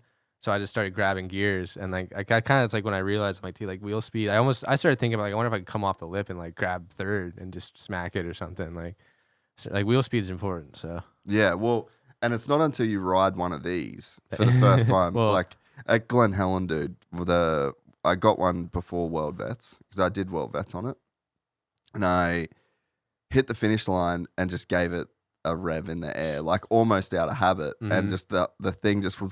Did you have grip tape on? No. Yeah, that's bad. Almost went completely off the back of the bike. Yeah, you gotta have grip tape on those things because they've got you basically infinity gears. Yeah. Until you're in 5th gear wedged, so you can go from being like a first gear, like let's say you're doing like a first gear seat bounce, but then you crack the throttle in the air, 5th gear. There's a clip if you go down on a super kicker. It should be like it's pretty recent. Go down. Wait, where is it? Keep going. A little further. Right there. The middle one right there. Yep. This is like super kicker. And just come off. Oh my God. Come off the lip and then you just pin it. What the fuck, bro? But that one I didn't even like pull. That was just like leaning with my head and then letting the bike go zip and then brings it back up. So when are you hitting the and it comes back up? So you're going up wide open. Right when I get upside down, it just comes back. Because you know what's cool about that bike? You can dump the front a lot more because you have that wheel speed. So you can like let it just dump and it comes back up. But it was scary. Like I remember the first day I rode it. I think the first day I like had suspension and was like, okay, I'm gonna go figure this thing out. Like I'd signed the deal already. Like the first couple like whips, getting used to trusting that. Like turn up too, especially turn up, like just goes straight up in the air. Like it was really scary, and it was kind of good that I signed that deal because I was like forced to figure it out. Yeah. But I think like it would be hard for someone that isn't motivated to make the switch to like get super comfy with it, how it acts in the air because we're so used to 450s and stuff. Like I was kind of forced to be like, I got to figure it out. Yeah. And it really didn't take that long. It was just a scary. A couple sessions where I was like, I'm just going to push it and I need to find the limit, I need to figure out how it works. Did you do any whips into the pit or was it all to dirt? No, just dirt. Yeah. I mainly figured that bike out in Retchie Canyon one day. I just went and started hitting a bunch of jumps and like. Really? Yeah. We can't do a race like the GYPSY 500 or really anything dirt bike related without first making an online pit stop at motosport.com. On our YZ250 project build, we went hard in the paint for everything from our Pro Circuit pipe and silencer to our boys and reeds and everything in between. The same goes when we're getting ready to take on a huge challenge like World Vets last year at Glen Helen, and the GYPSY 500 is no different. To prep for this insane event, we need to kit out our 4 Stark Vargs with moose tubes, hand guards, and some super soft grips, as well as our sag tool and more. To get your bike or body ready to race or ride in 2024, motosport.com should be your first destination. They have the biggest range, the best deals, and no one has more reliable shipping or better customer service. Motorsport makes it possible for us to make our crazy ideas come to life, and they can make it happen for you too. Head to motorsport.com to kickstart your riding season. Like, people fucking love him. What, Levi's? Yeah. I listened to it. Oh, you did? I love Levi. He's fucking insanely never cool. met him, but I'm a fan. Yeah, it's cool. I just love that we're entering the era of the sport where 250 dudes can kind of have a personality. I mean, I feel like the 250s used to be like that. Like, we used to have, like, I'm thinking, like, 04 when it was, like, Josh Walker. Grant was the first one Yeah. I was going to say was Grant, actually. Yeah. Yeah, like, that time period. Like, Alessi, Tedesco. Yeah. That's kind of, like, what I feel like it is sort of now. But it's really cool that everyone's really young, too. Because even back then, we had, like, Mike Brown and, like, a couple vet dudes. It's really cool that the 250 class right now is, like, straight up kids that are coming through. Yeah, well, I think that's when you said those names, I was like, well, that probably makes sense why we kind of went through the phase of not having the personalities, because as soon as you change that age rule, because AC said it when he was on the podcast, he's like, man, until you're on a 450 and you've like won a championship and you've won a bunch of races, you just kind of feel like a fucking kook. And, you know, and you don't feel you're insecure and like you don't even want to like you're not have a 25 yet. Because, well, you know, I mean, even like I don't like doing podcasts, really. Like I've started like my little tour this month. I'm gonna do a few. Yeah. But I've always stayed away from podcasts just because, I mean, it's just you're gonna get like you get into trouble, like and people, and yeah, like we say like, oh, you want a personality and stuff, but companies get mad, and like I know it'd be easy for me to say something stupid and like mess it. So like I've always kind of not even wanted to deal with it, but we are finally now to a point where it's starting to be more like even like Levi said some stuff in that podcast. And I was like, dude, I wouldn't have said that if I was him. So even when I came to do this, I was like, man, like maybe it is okay to kind of actually open up a little bit and be kind of honest, because I think we are in a time where it is a little more appreciated, or it's very needed in a very fake world that we live in right now. So it's nice to have some authenticity here and there. But yeah, I mean, it's cool that the sport's kind of coming around to that. I'm trying to get open to it too. But well, it's hard because like me and Levi actually have had a few conversations like before we did the podcast too, you know, and like even this year, like I knew he was just over the Deegan thing. That star, you know, like, and I think everyone does, but like he doesn't want to say that, like, I was just kind of over it, like that sucks. But so I'd be saying it to him in the press conference, and I'm like, bro, say after the press conference, I'd message him, and I'm like, dude, just fucking just say it, you know.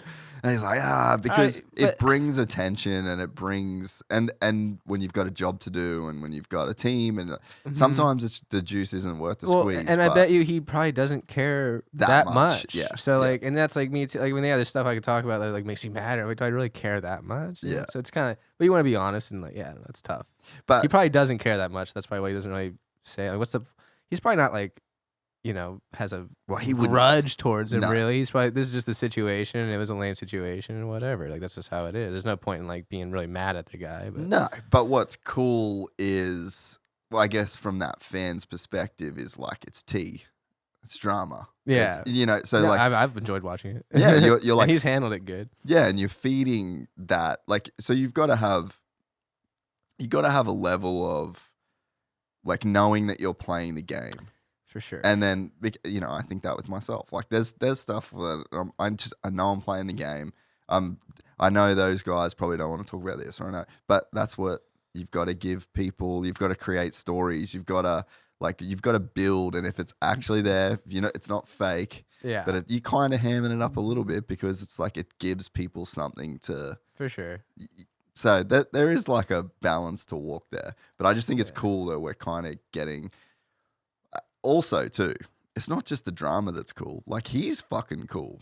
Yeah. Like, just as a dude. Yeah. You know, he's not, you don't have to, like, throw people under the bus to get drama, really. Yeah. Like, it doesn't always have to be, like, negative or, like, Yeah, against someone, or it's just talking there's about stuff. fishing and like Yeah. I called in sick to go and ride the start. That's dude, funny. dope as I wouldn't fuck. have said that because I'd be like, well, what if a team hears that? No, like, but Well, it's a cool story. It was like the best story. Oh, it's sick. That's what made it worth watching to me. Yeah. And so, but again, you've got to be like comfortable to put yourself out there in that way, which like isn't always the easiest thing to do. Especially if you're a racer, because there's a lot more of that, like needing that ego. And luckily, I'm kind of in an avenue where it's not. I'm a very competitive person, but I'm trying really hard not to be and not let that into this thing that I'm doing, because there's really no place for it in free riding, really. Like in the avenue I'm trying to pick, like competition really shouldn't be a thing. But I'm a very competitive person, so trying to let go of that a little bit too has been something I've been working on, kind of. Yeah, and because it doesn't matter what anyone else is doing; it's about me. What are you doing? Yeah, and I think too, like even to be the racer ego, right? Like I know a lot of people that race, in all different disciplines, and the people that I know that are the most successful have like this crazy ego about competition, and then they almost have the least amount of ego once they step inside the truck or that they're under the semi. Then it's like they're just a worker bee that works for the team. I think that's kind of the mindset you have to have. Like, and like even for me at X, like I just keep, as soon as I start getting worked up about competition, someone else, anything, I'm just like, dude, at the end of the day, all that matters is when you turn around and you're about to go hit that ramp, you do the whip that you need to do that you've been working on for months. Like at the end of the day, that's all that matters. Nothing else matters. It's not about someone else. It's not about, it's just the best you can do. Like, so, and I mean, in racing, you're actually battling the guy and you're having to get in the dude's head and you're having to mentally beat him. Like, I don't really have to worry about that, but that definitely makes it tougher for like those dudes. And that would be tough for me to want to go out and like say a bunch of stuff too, because I'm always thinking about what the competitor's hearing. Like I did swap moto the other day, and I even said, I almost stopped myself. I started talking about like kind of what I was going to do at X, and I was like, maybe I shouldn't say this. Like, I should keep something to myself, because I'm always really open to like posting. Like I could have just sat on that on this crazy whip. Dude, whip imagine stuff. if you did. Well, that's not what I'm paid to do. Yeah, I get paid by like Fast House and Heatwave to make content and be out there. So I could have just sat on it, wait till X Games, but I don't really ever do that. Like there's a couple things I'm holding on to, but not much. I'm pretty open. So yeah, well, I think it's it would have been crazy. It would have been cool. Like, I thought about it. Just the reaction. But so the thing, I'll backtrack a little bit. The thing with what you're doing, and so you moved out here, you're a filming kid that moved to California, and you have Twitch, you have Berriman, you have Axel, you have Tucker, you have this like established Vicky, this established crew that have all been friends for a very long time. You all ride at each other's spots. Like there's a level of cool that you have to be as a person to like get in with the crew and stay in with the crew. Yeah. So there's like that level of competitiveness that you have to have at X Games on the day in the zone. Yeah, but not bringing it around every day. Yeah. We don't all want to be having a practice session and feel like a contest. Like that's just not, you don't like that vibe. Yeah. And even just, like yesterday, yesterday was rad. And it really exemplifies like that community that you guys have in like the free riding scene, like PH drove a water truck from Axel's like all the way to 45 minutes on the fucking on the highway full of water, and then just was like grinding, and then Axel was like, oh, I want to get this spot, and Berriman's doing his thing, and like they're main competitors, dude. Like they have been competing against each other for years. And the stoke and the high fives. I was out there like the couple days before, and we all rode together, and it was awesome. And it didn't feel. Obviously, I got my whips are dialed right now, but it didn't feel like I wasn't trying to like flex on anyone or anything. And then we went over to quarter pipe, and they were kicking my ass, and that was fine, And like at the end of the day, we all just hung out, had a good time, and it was really fun. Like, was there a bit of not a learning process, but like when you do try to like establish yourself in that crew, like I'm sure there's a lot of lessons that get learned. Well, it's kind of like you gotta, obviously I wanted to establish myself, so it's like that desire of like wanting to be liked, kind of, but you kind of have to do it, so it's really tough too, because you gotta like be trying to do it, but at the same time, if you look like you're trying too hard, then it's not cool, and like it's really hard. It's a mixture of a lot of that stuff. Like it's kind of tough. It would be a tough crew to break into. I was really good friends with Vicky, just by like I don't even remember really how it happened, but me and Vicky had just always been really good friends. Because she's just the best. Yeah, I love her. She's like a sister to me, and I lived with her for a while. So like I kind of had like I wasn't like just trying to like be best friends with everybody or whatever. Like a lot of the time I was talking shit about people, which I finally grew out of. But I wasn't like trying to really be friends with everyone. If anything, I was almost trying to do the opposite for a while. But they're just such good, like that whole crew of people. That's great people that you just talked about. All those dudes, and they really got it together. They've been through it. Yeah. And even like like Jeremy now is a really close friend of mine. I talk to him a lot about stuff I'm thinking about doing and whatnot. And he used to hate me. He thought I was a little shithead Grom, and I was. But like they've been through it too enough to realize like that people grow up. That's every Grom. Yeah, it's every Grom. And now like even when I meet 23-year-old kids right now that I think are little shitheads, like I'm just like, dude, I was the same way. So it's cool that they also like gave you time to figure it out. Yeah. Now me and Jeremy are really tight, and like Taka and everyone, like it's really cool. Yeah, that you get to a point. There's a Grom thing where you come around. You either come around or you don't. Yeah, and you Grom out. But this is what coming around or not is, right? Mm-hmm. So people are going to call you out. So if you're a young kid and you're like struggling and you don't know what the fucking deal is, that's because you're probably not listening to the people that are around you. Or you're not hearing the right and things, you're not hearing what they're saying, because this is what happens, right? I literally just had this recently. So you get in a situation where you've got a Grom around you and you're just like, hey, bro, this is what you're doing. This is why it's kind of fucking you. This is how it's going to stunt your progress in life. There's a few people around here that are giving you the same advice that have all been through this process. It's going to be very hard to hear. It's going to feel like an attack on yourself. Yeah.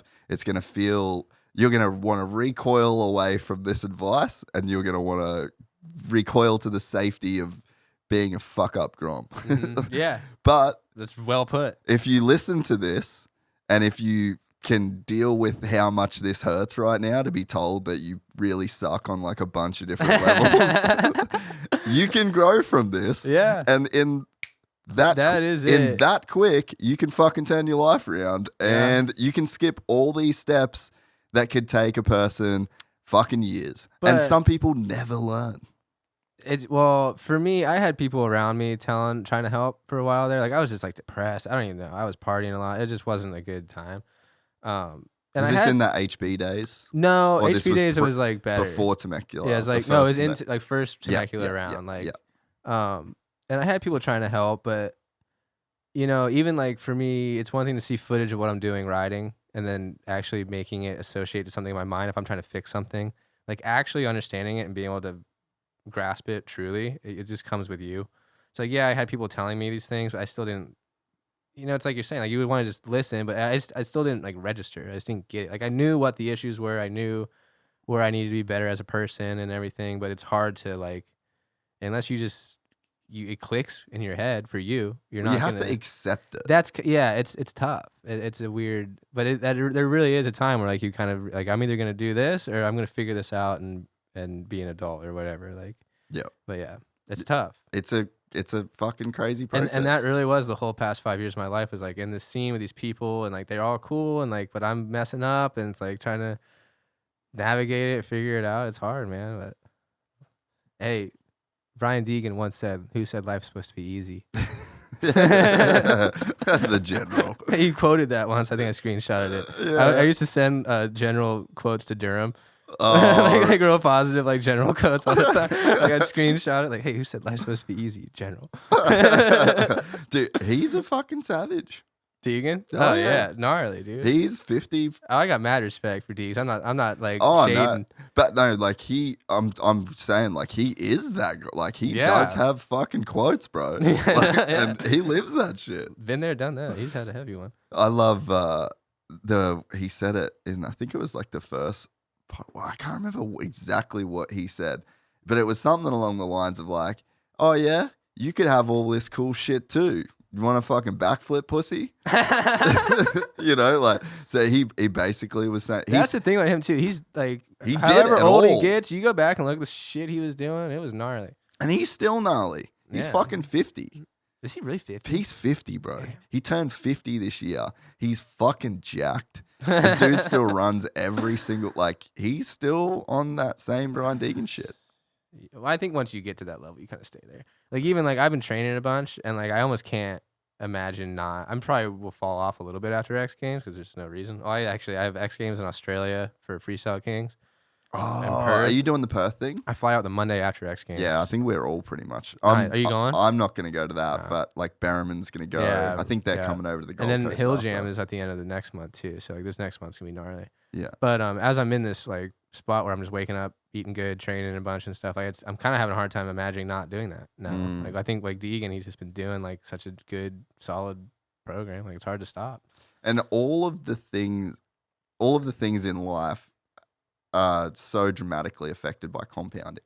That's what I was. Yeah, they compound. You That's know, exactly what I was gonna say. And I think that smart people see that over time, it's better to just stay the course over a long period of time than it is to just have these. Like I've struggled with that this year. You know, like we move around so much, and I'll leave my running shoes in Dubai, and I'm like, well, I guess I'm not running. Yeah. You know, and it's like that's just not the move. Like the move is just to do 5Ks every single day. Yeah, I do like a 5-mile spin every morning just to get started, and then I do like a little program that my trainer has me doing. Who's your trainer? Who you working with? Charles Dow Oh, at Icon. Perfect. Yeah, That's a great dude. yeah, he's killer. And it's like, I had Selena, my fiance, do like a workout with me, and she just didn't get it at all because I didn't realize how like it's from my bad shoulder, my bad knee, like everything I'm doing is very specific just to like. I'm not trying to get jacked. I'm just trying to like be really flexible. So if I do crash, I'll be okay, and then be strong, like manhandle and whip around, and get my bad shoulder good and stuff. Like, I feel really good. It's nuts. Like I've been on the program now for probably like 3 months of like just doing good work, and I feel great. Like, it's nice. And how often are you working with Charles? At least once a week, probably. But then I just have the program I do at home every day. Yeah. Yeah, and then I go see him once a week, and he like stretches me out and stuff. So Yeah. He's a fucking good human. yeah, great person, fun to be around. Yeah. Yeah. And he's worked with everybody too. Yeah, I met him he's seen through it Justin. He was working with Justin Hill. all. Yeah. Okay. That's how I kind of met him. How are you friends with Justin? He rode for JGR when I lived in North Carolina. Oh. And then he played guitar and I played guitar. And Yeah. actually, I wasn't even like into racing. So He I actually didn't. I don't think I shreds even guitar. knew he won a championship really until Really? yeah, when we first started hanging out. I didn't really watch those years when he was Yeah. on PC. I was kind of out of it. I think he was PC's last championship, bro. I think he was. Yeah. That's wild. Yeah. So yeah, but he would play guitar and stuff. So we just play guitar all the time. He fully rips, eh? Yeah, he's so On sick. guitar. Can you go to Justin Hill's? Just type in Justin Hill. He's posted some cool. He might be one of the cooler guys in. He's like in one of my Moto, best friends. I like- love that guy. He came over to my house like a week ago with all the kids and stuff. We had like a little barbecue. That and top stuff. one. Just scroll down until we see him playing guitar. I don't know whether people know this about him. Oh, that's me and go him up, together. go up, That go was up, me wait. and him together at Keep going up. Keep going up. yeah, right there on the left. Yeah, That's see at, that one? That's at Hill Jam, I think. We were playing Descendants. Yeah, that one right there. Just scroll across. Yeah, and put up. Yeah, no, down. You go over it. Down. The It's him yelling. standing in a Yeah, booth. there you Yeah, go. yeah, and then volume. Oh, it's like a compilation. Oh, it's a compilation. That's Leave it to right. him. Play this. He's the real master. Play I the. say it's all photos. Uh. He's got the worst videos sometimes. That's full dad shit. Fully. He's embraced it. All right, we got to find some guitar. He does. He rips playing. Yeah, I guitar. He's a really good know. singer, too. He's one of the more interesting dudes in motocross and supercross. He is himself. Like, he won championships and then he quit to be a cop. And then he saw way too many people doing crack and They said, made meth legal in this problem's in not, Oregon. yeah, this problem's not going away. Yeah. And then came back to ride supercross. People always talk about his work ethic too, and like that dude is not afraid to work hard. No, And bro. I've seen him when he was at JGR, he was on a program, dude. Like, it's funny how like these people get these reps. There you go. There you go. Play that. Of like Just not play some. training hard, and like most of them actually train really hard. Last night you came home late. I knew you've been drinking. Oh, let's Yeah, go. that's right. He's so Justin. good. Oh, mellow look on your face.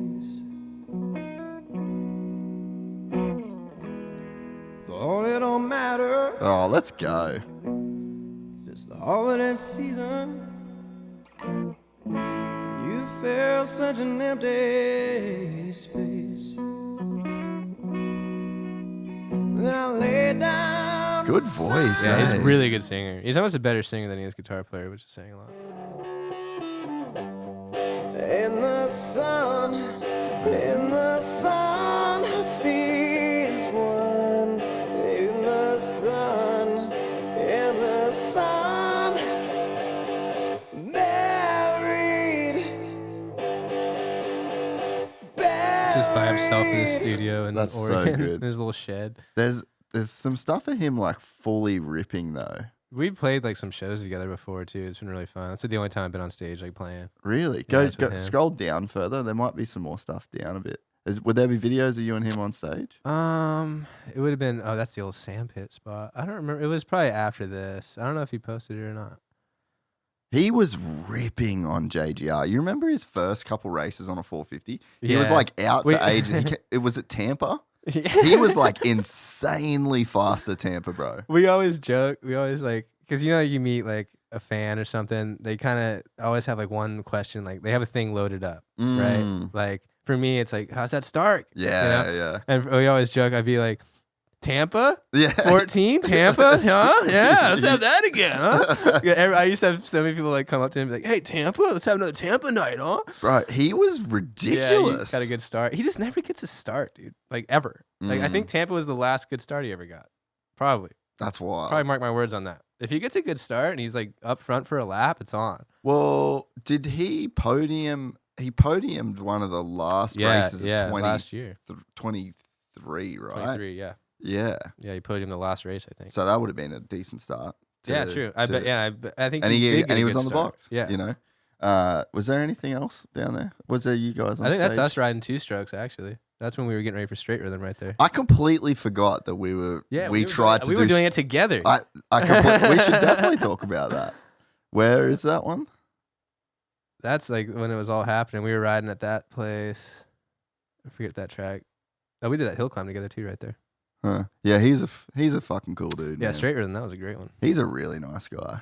We've been trying to do the podcast for a while. I'm excited. He's for that one to interesting. happen. He's yeah. fun to talk to. Yeah. So straight rhythm, we just fully like started throwing a team together. Yeah, I felt good too. We got a bike. We got a pipe going on. Like it was sick. Looked great. Yeah. Yeah. Really. Whacker dialed graphics in. It looked so sick. Yeah. I had a And, good helmet, a fresh helmet, good gear, fresh boots. Showed up Yeah. feeling way too sick. and then you tried way too hard. You did way too much. Oh, way too much. And you fucking ended it. early. 2 laps. Yeah. Second lap in. Jeremy texted me. Dumbest thing I've ever done. So what happened? Is it on your Instagram? No, there's no footage of it. It was huge though, eh? It was huge. It was a spectacular crash. Dumbest thing I've ever done in my life, I think. I practiced a lot with Justin before straight rhythm. Felt really good. Yeah. And like I really think with like Supercross, I'm pretty good. I'm really not good at like start putting turns in it and everything. Yeah, but like I was like I probably got a shot. Like I Yeah, think I could you do can pretty. jump. I think I could do pretty good. I don't think I was gonna win it, but like I thought I could definitely eliminate a couple people. And we were riding a lot, practicing a lot. Like the most I've ever practiced. Like when I did Supercross on a 250, I had 3 hours on my bike after practice and the race. Everything. That's how much time I spent on Supercross the whole year. It was 3 hours. So like, but before straight rhythm, I actually was riding a lot, and I felt really good. I started doing like some big quads at the practice track. Started getting pretty cocky, and I was riding with Justin. And ego got me. The straight rhythm was such a huge learning lesson. Yeah. Without straight rhythm, I don't think it would have happened like the way. Like I Really? learned so much from that. Dude, that was embarrassing. Dude. I was so devastated. So I show up, and they were building. I lived in Huntington, so I could ride my bike down and look at the track every day. So I was Yeah. like seeing it get built and everything. Did track walk with Justin, and we looked at the first section was like an on off double or something. And I'm like, dude, we're gonna go quad, right? Like we were kind of doing some stuff like that at the test tracks, and it was big. But I was like, we're going quad. I'm not even gonna mess around with another rhythm. I'm just gonna go 4. Like, why would I mess around with going on or 3 on, whatever the line was? Yeah. I was like, I'm just gonna go 4. Like, why would I wait around? And this is where I was really dumb. Instead of just doing a few laps, I was just like, You were keen. I was super keen, and also I was like stressing. Like I didn't know how much practice we'd have, so I was really like worried about just getting everything jumped quick. And when I was way overexcited, or not even over, just over You're just anxiety. over eager. I don't even know what, dude. It was a whole bunch of things.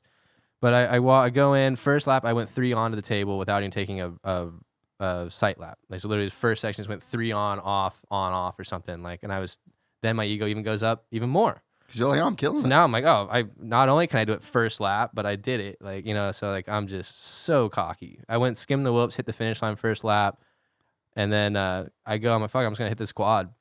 And I just sat into it and I bottomed out my shock and just went straight over the bars to the concrete. I kind of got hit right. So I went away from the track, landed on the concrete, bodied so bad. I got so concussed. Like it sucked. I got all this road rash on my back. Like I felt like I couldn't even like sleep. It was so bad. Like I can't believe I'm okay. Like it really should have messed me up. Justin Hill was like the first one actually to me. He's like, could not believe I was even like awake. Like, yeah, it was really bad and it was super stupid. And like, I remember going back to the truck and I sat down in the back of the truck and like Selena was trying to make me feel better. I'm like, dude, I'm never getting an opportunity again. Imagination's gone. Like everything, I just ruined everything. Like I was so confident that I just was done. Like, cause I mean, really, if you think about it, that was not good. Like, that was pretty, I mean, that's so not good to go to your first Red Bull event and do that. Like, worst case scenario. Well, you picked the right guy to do it with. Thank you. And here we are. Which bums me out. I really think we would have done good if I just could have pulled my head on my ass. Have you met Jeremy? Milan? You would have met Jeremy. I met him. there. Yeah, right. You would have met him around there. I actually met him a long. He doesn't even remember this, but I was like 10 or not 10. Probably 16 with Malcolm and Cassie one day, and we like hung out together one day. He doesn't remember that though. I was just some kid hanging around. Yeah. Well, he basically messages me and he's like, "Oi, would you have like anyone to ride a straight rhythm bike?" Works out that we ended up figuring that out. And I was like, "This is sick." And then I had like Manscaped. I was like, "This would be cool. Like I can do a bit of extra stuff for Manscaped." Mm-hmm. And then so he texts me. He texts me after your first run, like one run, right? And he goes, "Damn, your guy looks good." I did. And I texted him back. I'm like, all right, this is pretty sweet. And then I was still in Australia this time. And then like 5 seconds later, he messages me and he's like, "Never mind." I'm like, devastating. I'm like, "What do you mean never mind?" He's like, "Bro, he just fucking crashed his brains out." Brains I'm like, out. "Is he all good?" He goes, "I think he's all good, but I don't think you're racing this event." I know. I still wanted to try to ride the next day too, but it was like it just wouldn't have happened. I would have had to learn the whole track too, like on one day. That was a learning lesson, man. Check that ego. Stay focused. Don't do anything stupid just because you like. Yeah, I learned a lot from that. I'm glad we did that because it helped my career a lot. It wasn't good for us at the time, but and you would have just felt like you'd been grinding for years, bro, trying to get an opportunity, you know? And like, dude, it was so devastating. I cannot explain how upset I was when I'm really surprised I got invited to Imagination after that, and like I'm surprised everything ended up working out because I thought that was for sure like the end. And then after that, actually right after Straight Rhythm, I got hurt in October, lost my energy drink deal, broke my wrist. who are you with, Rockstar? Dragon. Yeah, which I was like, I wanted to kind of get rid of. Never anyway. even heard of him. So yeah, exactly. It was a good deal. Like they paid pretty good and stuff, so it was actually cool. But yeah, then lost that, broken wrist, and I was like, okay, I was pretty much like, this is over. What were you gonna just think? Go back to filming. I was so over it. I was like, enough's enough. It had been like 6 years of, like you said, just busting my ass trying to get something. And then that's when Colby, like I hit up Colby and like went and rode quarter pipe, and then he got me in for X. Yeah, and that kind of changed everything. It's fucking wild how. But it was literally to the point where I was done. Like it was that last push of like, I guess I'll go ride like one more time. Like I'll go ride quarter pipe for a minute just because I wanted to get. It wasn't because I was gonna get an X. It was just to do something because I was losing my mind. Like I was like, yeah, right at the bitter end of quitting. Well, it's funny, like the meme of the dude digging for the diamond. Like I feel like everyone's seen that meme. What is it? You haven't seen that meme? Oh yeah, he's almost there. Meme? He's almost You know there. that Yeah, meme? yeah. There's like one. She inch was of wall. ready. She was ready. Meme queen. Yeah, it's so true. Mm-hmm. There's just so many examples that people have throughout time. But I don't even think that that meme is correct in the sense that the meme isn't representative of life. Well, it is, but it is in the wrong way. Like it's not in the thing that you think. It's not like when you quit the next thing's always right there. Yeah. It's kind of just the nature of not quitting. Quit. Yeah, never give up. You know, so it's like that, whatever your diamond is that you're trying to get to, you're just never going to get it if you quit. You know, That's one like, sure way to never get it. yeah, exactly. So it's like, I think that, but there is so many examples where, dude, I remember like I lived here for like almost 10 years before, like when I was filming. Mm-hmm. And it's funny, like when you can look back with hindsight, like I was a grom that was a fucking retard. So you don't even realize how like dumb No. you were. And Yeah. now I look back, dude, there were even like parties. Like I remember at Beerman's house one night, right before a whip contest too in Elsinore. It was like this locally kind of one, like, and there were like people involved in it that I didn't like, so I was kind of like wasn't stoked on going anyway. And I was doing my thing where I was just finding reasons to say like F that, not take it serious. It was I think the night after Paula, so we went to Paula. It was like Dirt Bike Kids National. I was partying, went back to Tyler's house, partied all night.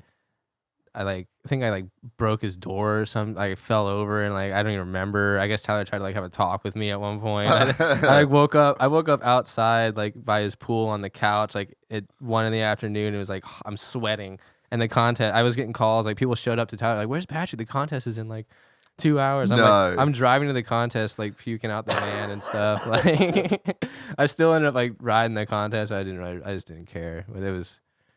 Yeah. But now I look back at how dumb that was and how stupid I was and like yeah, but you don't even at the time you're just like, oh whatever. Like, and I get so torn because I'm like, do you just have to learn those lessons yourself? You have to. Yeah, I think so. Fuck, you can't tell. That's what I'm saying. Like, you can't just tell the kid how he's messing. He's got to figure it out. Like it's one thing. It's maybe if you can hear it and really accept it, which I think is rare to find in a person. That's exactly, yeah. It's gonna be tough to find someone that can hear something that's like you said, you're gonna take it as like an attack.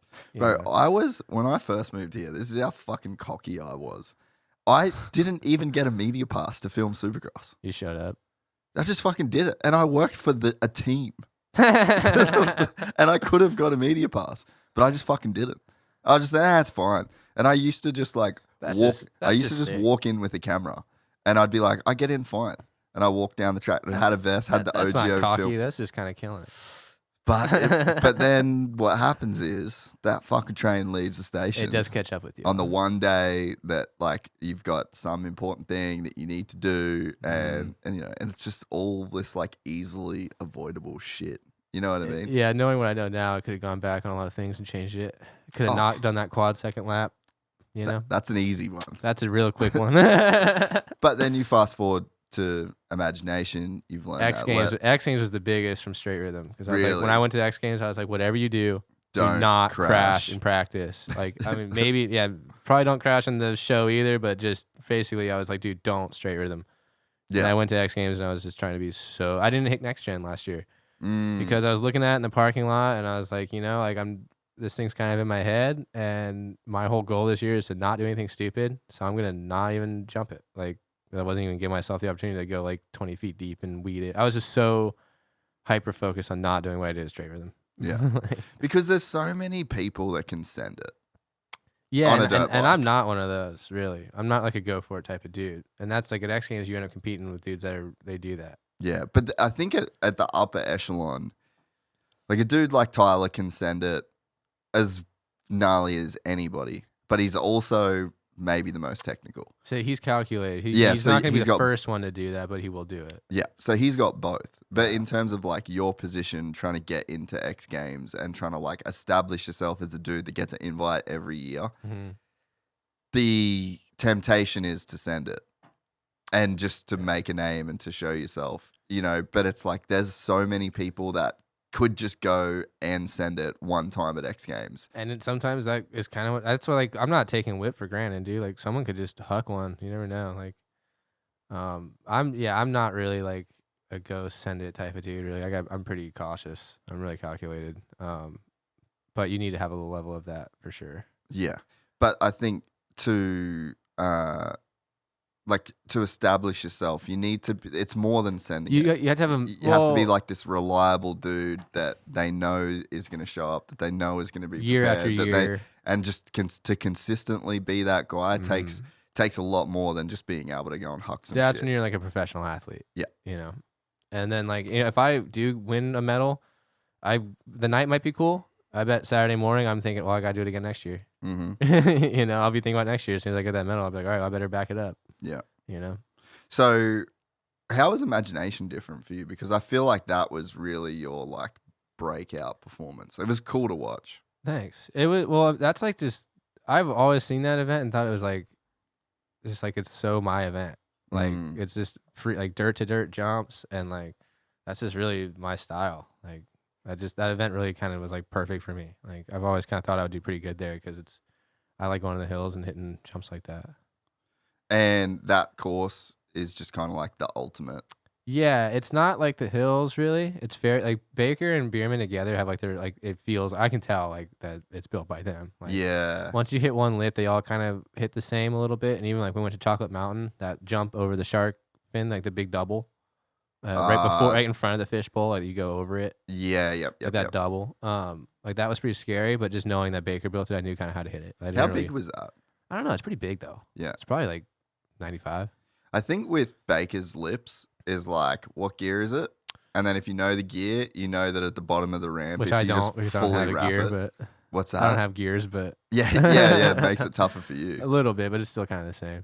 But yeah, I think they do the theory behind Mm-hmm. hitting a Baker Berriman ramp is get to the bottom of the ramp, be in the right gear, Yeah. crack the Cruise throttle in the wide right open. speed and then pin it. Yeah. Yeah. And they once you hit one, they kind of all start flowing together. Yeah. But it's kind of just an event. Like speed and style too is so That up was my cool. alley. Like that's so perfect. It was just a lot of things that were like just good for my riding style. Like that's just my style. Yeah. How did you get close with Josh at all when you were hanging out with Justin? Yeah. He's always like been like big brother to me. Yeah. He's always like kind of giving me like that's just how he is. He's like that. He's funny, man. He's always had my back, and he's been one too. Like through all the years, has like he's seen me at my worst and tried to help me because I think he's probably kind of been through that stuff too, and like he's always had my back. He's kind of a dick about it, but he does it out of love. I love Big Hill, dude. He's so fun to watch ride too, man. Like every time I get to watch him, he's sick. He is one of the more talented people to just ride two wheels For sure. Ever Dude, maybe. Yeah, he hit some big jumps. He just like when it comes to sizing things up and like the whatever that is. He does it weird. He doesn't do it like me and Behrman. The physics thing, like the brain part of it, and just doing the calculations. I'm telling you, he's on a different language. Yeah. About like we don't even jump in the same language. He does it weird. Like me and Behrman are really similar. I think the way we think about things and go about it, but like he's on a different wavelength. How would you describe that process? Like what? About to jump something? Yeah, like because I think about it all the time. Like think about the calculations. Like I'm like really into the AI thing at the moment. Okay. And so like you think about you see these robots and like what they're being programmed to do with AI and like the way that they're doing these tasks and shit like that. So just like picking up an egg.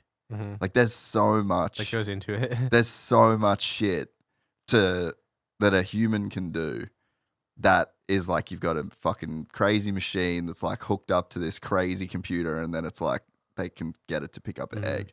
Think about looking at a fucking 180-foot jump, having a 450, a human body, and a 180-foot jump. There's no way to test it. There's no way to run up. Think about the physics that's going on for a human brain to just do the calculation, like how to marry those things up. It is fucking crazy. I don't dude. think that much is going on though. Like, I mean, you're right. I don't. I just look at a lip and I kind of ride up to it. I look at it from the side. I really look at it from the side. That's how I feel like I kind of judge some speed. Look at it from the landing, and then that's always and then from the back, you kind of don't ever judge anything from like looking at the lip. I always look at the side and I go up to the landing, look at it from the landing, and that's where I decide how fast I'm gonna go. And then when you're going up to the lip, try not to even like think about it. And then when you're like halfway up the lip, you have a split second where you can adjust, either give it a little more or give it a little less. So that's kind of like. It's kind of how I look at the side, look at the landing, do what I think, because it's just not a good representation, I think, of your mind. I don't think mine doesn't at least. It translates much better from the landing. Yeah. The lip, you generally, I think, go too fast if you're basing it off of that. Huh. So that's kind of like my go-to thing. Is like look at the side, look at the landing, go. Like kind of as good as it's going to get. But Josh, I think he kind of likes jumps different. Like Like that's kind of one where imagination to the 180, Yep. which I never even jumped, so I can't really talk. But me and Bierman were looking at it and we thought it looked right, and then like Josh thought it was too steep, but I was kind of like, I don't know, I think it looks pretty right. And then we changed it, and that's when Tyler almost didn't make it because it was he made it too flat. Yeah. And it actually needed to go right back to where it was. And that's like one of the few times where maybe Josh would have hit it different.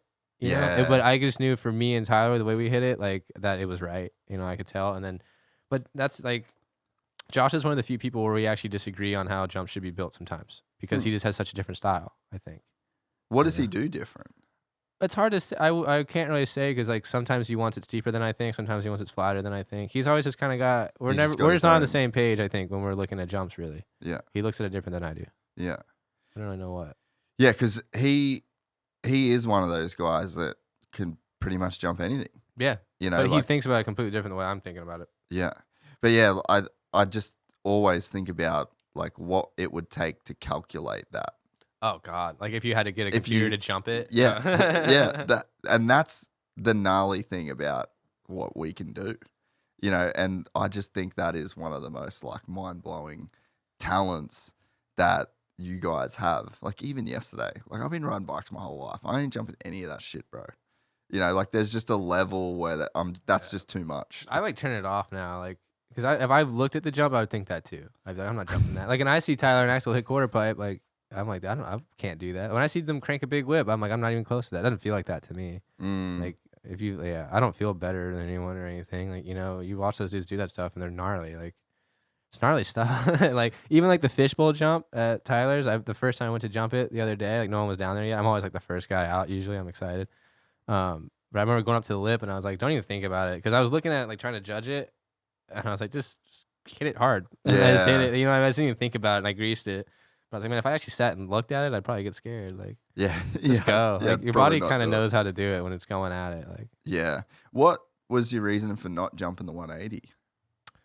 Well, luckily, I didn't really need to because I was in You were speed, in a style, and different whip. thing, So right? it really, the only reason I would have hit it was ego. Yeah. And I kind of, once again, I've been You'd trying to already take that out yeah. as much as possible. So I was like, I'm not going to jump it. Yeah. Yeah. Yeah, because the format, the way that it worked out, everyone was kind of like assigned a task essentially. So I pretty much got a free out. I didn't need to jump. I mean, it looked fun. I kind of wanted to hit it, but I almost purposely didn't because I just didn't want to do a straight rhythm. Like, there's no reason I need to be jumping it. My team needs me for speed and style and for whip. So, but it also looked really scary. So I was glad to have a free little pass on that. I wish I could jump it, guys. But man, that yeah. Sorry, guys. I would love. That one. I wanted that one bad. Actually, I wanted to hit that first, but that was the same thing. I was just like, you know, it'd be really cool if I made it, but it'd be a lot worse if I just went and ended it. You know, like, is it worth being that cool? Like, you know. Yeah, that has got to be a mental feeling. What, trying to decide? Like, no, like hitting that jump. Oh yeah, I don't know. That was probably some of the most. It would just feel so wrong going up to it that fast and not letting off. Oh, dude. But I don't know. But also, I got nervous about my bike because I had that gas, and that thing was pretty slow. Like, it was significantly slower than Tyler. They actually are slow. They're a great bike. Yeah, they're very slow. Yeah. The 450 is really slow, and which is great for most people in most circumstances. Yeah, but there were a few jumps that even like Tyler was hitting in third, and I was struggling to get over at Imagination. So I was a little bit worried that pinning it, I wouldn't make it. Well, Josh had the Fort Fatty, the Yamaha. Yeah. So have you ridden one of those things? Yeah, a while back. They fucking rip. Yeah, they rip really fast. Yeah. That's like the perfect jump bike on like Hills bike. What, Yamaha? Aside from a stock. No, I say start to get better than I was gonna say aside from a stock. The stock, fuck. But yeah, those things. Yeah, they're good bike. Those things fucking eat. Mm-hmm. That's why I was like, well, Josh can hit that. That thing's fast. Yeah, but yeah, I mean that's one of like the cool things about Imagination. Like for people that haven't been there, and like a reason to go is like you can feel the tension in the air. Like when JVS was about to. Mm-hmm. He was doing those. He was thinking about flipping it too. You could tell he was thinking about it. Yeah, he was like running up to it, just doing some kind of pulls on the run-ins, and I'm just like, heavy. Dude. I wanted to see that too, but you know, if he flipped it, that would have won it for the other team too. But I don't blame him for not flipping that thing. That thing was stupid. He flipped the tree jump too. That was gnarly. Yeah, and no one had done that for years. McNarls did it that day. I don't know. I think he might have done it first. I don't know. Yeah, I okay. think Brian might have done it first, but I'm Yeah. not sure. He's a fucking savage. Yeah, but again, he went for that one jump, unfortunately, and just didn't make it. And it was like I was kind of like looking at that too. I'm like, man, like, is it worth hitting it first? And not that Brian did anything wrong. Like he looked kind of good. I would have hit it the way he was eyeing it up. So nothing against him at all. But I was thinking like, you know, it's cool if I jump that 180 first, but like, it's probably not. I don't think anyone would really care that much. Yeah. Like if I jumped it before Tyler, like you know how many people would know? Yeah, Like yeah, the people yeah. that were there probably like maybe, and no one would really care. Yeah. You know, so I was like, if I go and get bodied on it and ruin my whole next year, like A lot of that's- people care. a lot of people are gonna care about that. So that's kind of how I was trying to like think about. I don't know. You got to be smart. I don't know. I've been trying not like. You still want to like not build so many excuses in your head that you don't do anything. You don't push it. You still got to push it. I'm trying to like find that little edge. But there's a balance. But you got to find that balance. Yeah. Did you think you progress as a rider in that week that you're there? I don't know. It'd be hard to say no. I think just like I would say confidence in jumping, but their stuff is so specific that I really don't know how much it translates. Yeah. Like definitely just like mentally you feel sick after. Yeah. But I don't really know. I don't know if you could really get better as a rider or not. I mean, surely you must a little bit. Because it's so different. That's the thing. It's just so like so specific to that. Like, yeah, Bierman Dream Track stuff feels like Bierman Dream Track stuff. Like, Yeah. very specific. Yeah. Yeah. But yeah, that whole week, it's like, it's pretty cool to be able to just dedicate a week of your life to like the track's getting prepped for you. The jumps are perfect. Marco was there.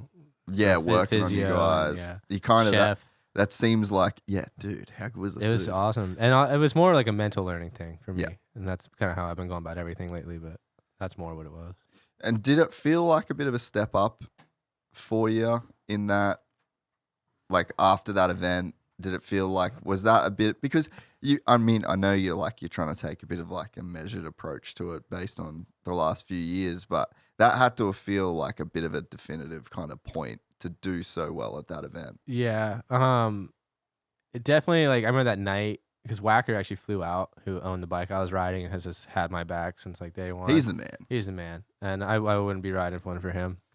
And he was there. So like, I remember like one point we were just like, we just got away from everyone, just took a second in the rental car, and I started crying. I just broke down sobbing, dude. Like I just couldn't believe, like, cause like it's been so long to like win. Felt so good, dude. It was insane. But then I ended up missed my flight in the morning. We just said we're not making that flight. You know, had a good time, and then ended up having the nightmare travel back because I missed the flight. It was a disaster. Kids, don't miss your flights. Even if you win, don't do it. It's a nightmare. But then I remember getting home, and then like I remember like I was still in the process of all my deals being done. Yeah. And so nothing really did happen right away. It almost was like this extreme high, and then back home waiting for, you know, still January till my deals kicked in. Yeah. And I was still working on my deal, so I didn't even have anything fully yet. So it was a little bit like a crash when I came back because I thought I was gonna be riding the high, and like it's like we talked about. Yeah. You get an X Games medal, you're just you with an X Games medal. Yeah. Nothing changed. Like I still went home. Yeah. I still had the same routine. Like, and then now like everything's compiling more. Yeah. And we're starting to. I almost feel like right now I'm starting to kind of come into like what came from imagination. Yeah. But for a short period of time there, it was like almost like this big high and then a low kind of. Yeah. But it's definitely felt like that's kind of what has led to quite the up swing in my career, if you will, or something, I guess. Yeah. And so are you doing all your own deals? Like you do that whole business side? I suppose you got your dad. Like that's a but I never, he's busy. He's got his own job. I don't really bother him with that stuff. Yeah. I have him look at my contract sometimes. I was going to say, but like when it comes to the contracts, I have him side look of at. things. I actually got Nate Hawley. Oh, dope. I signed with him. Oh, like, fuck yeah. I didn't know that. But I did all my stuff for this year, and then he kind of came in like we're only like a month and a half into working together, probably. He's a great dude. Yeah, really cool. He's Yeah. been really fun to work with. And like, yeah, it's been nice not having to. You still have to be like on your business stuff and still like, but just not literally emailing the people and stuff is Yeah. nice. And just it's weird when you're trying to like, it's my own self-worth that we're negotiating. It makes it tough and like. It's a fucking weird position Really, to be in, bro. really weird. And I don't like asking. I don't know. I'm pretty socially like awkward. Like I'm just not like a very. Yeah, I wouldn't be like saying, "Well, I'm the sickest and you need to pay me. Like Yeah, I just quiver in the corner and say, oh, thanks for the free Just give me stickers. what you can get. Yeah, some free stickers are okay, I guess. Yeah. So like, I tried to be better at that the end of last year, but having Nate to help definitely is nice. And also just he knows people. Yeah. You know, he has relationships already. He kind of knows who to reach out to if I need something or whatever. It's funny. I'm in the exact same position. Like we had some stuff recently, and it's literally like me. Like I'm the product. Yeah, and that's weird. Yeah, and I'm going to people, and I'm like, there was like a thing that we did, and I wasn't happy with like a part of it, and I'm like, okay, guys, I'm gonna sound like a fucking idiot, and I realize that, but I need you to realize the position I'm in. It's like, it's literally me. It's my whole thing. Like, so anytime I try and fight for like my brand or my own self-worth, I'm going to look like a dick. Yeah. And the argument is this guy thinks he's the man, and it's fucking hard to be. It's a bad position to be in. Yeah. So you kind of need to have someone, I think. Yeah. It makes it a lot different when you can kind of just have someone, you know, on your own behalf. But there's also an awkward point in time where like that's not the case, you know? It swings both ways. And also I still want to know like what the process of the deals are at, but at the same time I probably don't need to know all the time. Like yeah, you're filtering information. But no, Nate's been really cool to work with, so it's been pretty sweet. And are you doing all of your content yourself, basically? Yeah. Well, that's where most of your time would go, eh? Yeah. Yeah. I like YouTube. I really don't crank. If I actually, you've started doing the YouTube thing. Yeah, pretty hard. Can you go to that? Yeah, let's. I'm just not good at. I don't do it super I just semi regularly, but I know like regularly. Yeah. But I know on YouTube it's so important to be consistent, and it's hard for me because I don't like doing like a bunch of raw vloggy stuff. I try to kind of have it be like more of an edit. Yeah. Like I want to get some kind of like creative satisfaction out of it. Yeah. You know, or else to me it's not worth doing. Yeah, it's an outlet, or else it's just a full sellout deal. Yeah. You know, so I could probably build it faster and get more views if I posted more often and maybe some more raw stuff. But you're getting decent views. Yeah, it's not bad. It's not like embarrassing. So did you you doing all the thumbnails and shit yourself? Yeah. That's dope. You're doing a good job. Yeah, they got way better, more like further up. Like they've been slowly progressing. This one's not that good either. The latest ones are a lot better. You just kind of got to fuck with it and find what hits, though. You know? Yeah, I mean, for me, it's all about like music, really. 420 creative suggestion, nice. Yeah. Yeah, for me, it's like I really like the music stuff, and it's like a creative outlet. So yeah, that's really all it is for me. I mean, it's good. Sponsors like it, obviously. It's good to do. But yeah, it's a lot of work too. Like the way I try to do like good edits, kind of like have it be creative. You know? So it takes some time, and I color everything and like all that stuff, and try to just make it look a little nice. Who's shooting for you when you're doing it? It depends. Depends on whoever. Sometimes it's just me on a GoPro. Sometimes like Gas Productions or something, or Talent Pinned Out, or like Ryan Ritter works at Stark now, so he's been on the road with me filming stuff. It's just whoever's around. It's easy. Yeah. You know? Yeah. Sick. Yeah. It's that shit's a lot of work. It's a ton of work. It'd be fun. Where a lot of your time would go, I'd say. And also, sometimes it kind of ruins the experience that I'm at. Like, so like I filmed Zinc Invitational, and that was fine. But like I don't really want to vlog at X Games. I just want to enjoy X Games. Like, there's kind of that level. I don't want it to like take over my life, really, the vlog thing. I want to do it when I'll probably film one this weekend. I'm going to go to some like Arizona, like this little Arizona contest. Oh, yeah. That'd be kind of fun. Film that. Just get the contest vibes going again. Yeah, I figure be good practice for X Games. I kind of had to go do a whip on command. Yeah. Before you go. Yeah.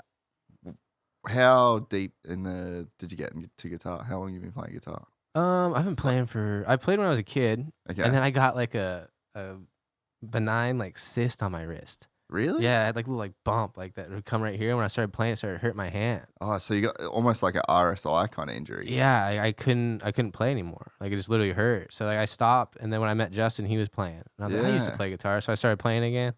So ever since then, so like 2018, 2019, I've been pretty consistent. I mean, I'm not like claiming I'm super good. I don't really know. Me and Justin both don't know the name of chords or whatever, or scales or anything, but get around. That's cool. Yeah, because I saw in the Era office, it was like the guitars and stuff, and I was like, "Oh, Wacky, you play guitar?" And he's like, "No, it's Pat." And then I was like, "It's all like they're 6 setups, you know." So I'm like, Nice. I'm like, "Oh, Thanks. this guy knows this dude knows guitars." Yeah, it's fun. I like it. I it's kind of the same thing. I played as a kid, Mhm. and then I stopped when I left school. Like I used to just go and play at school every day, basically.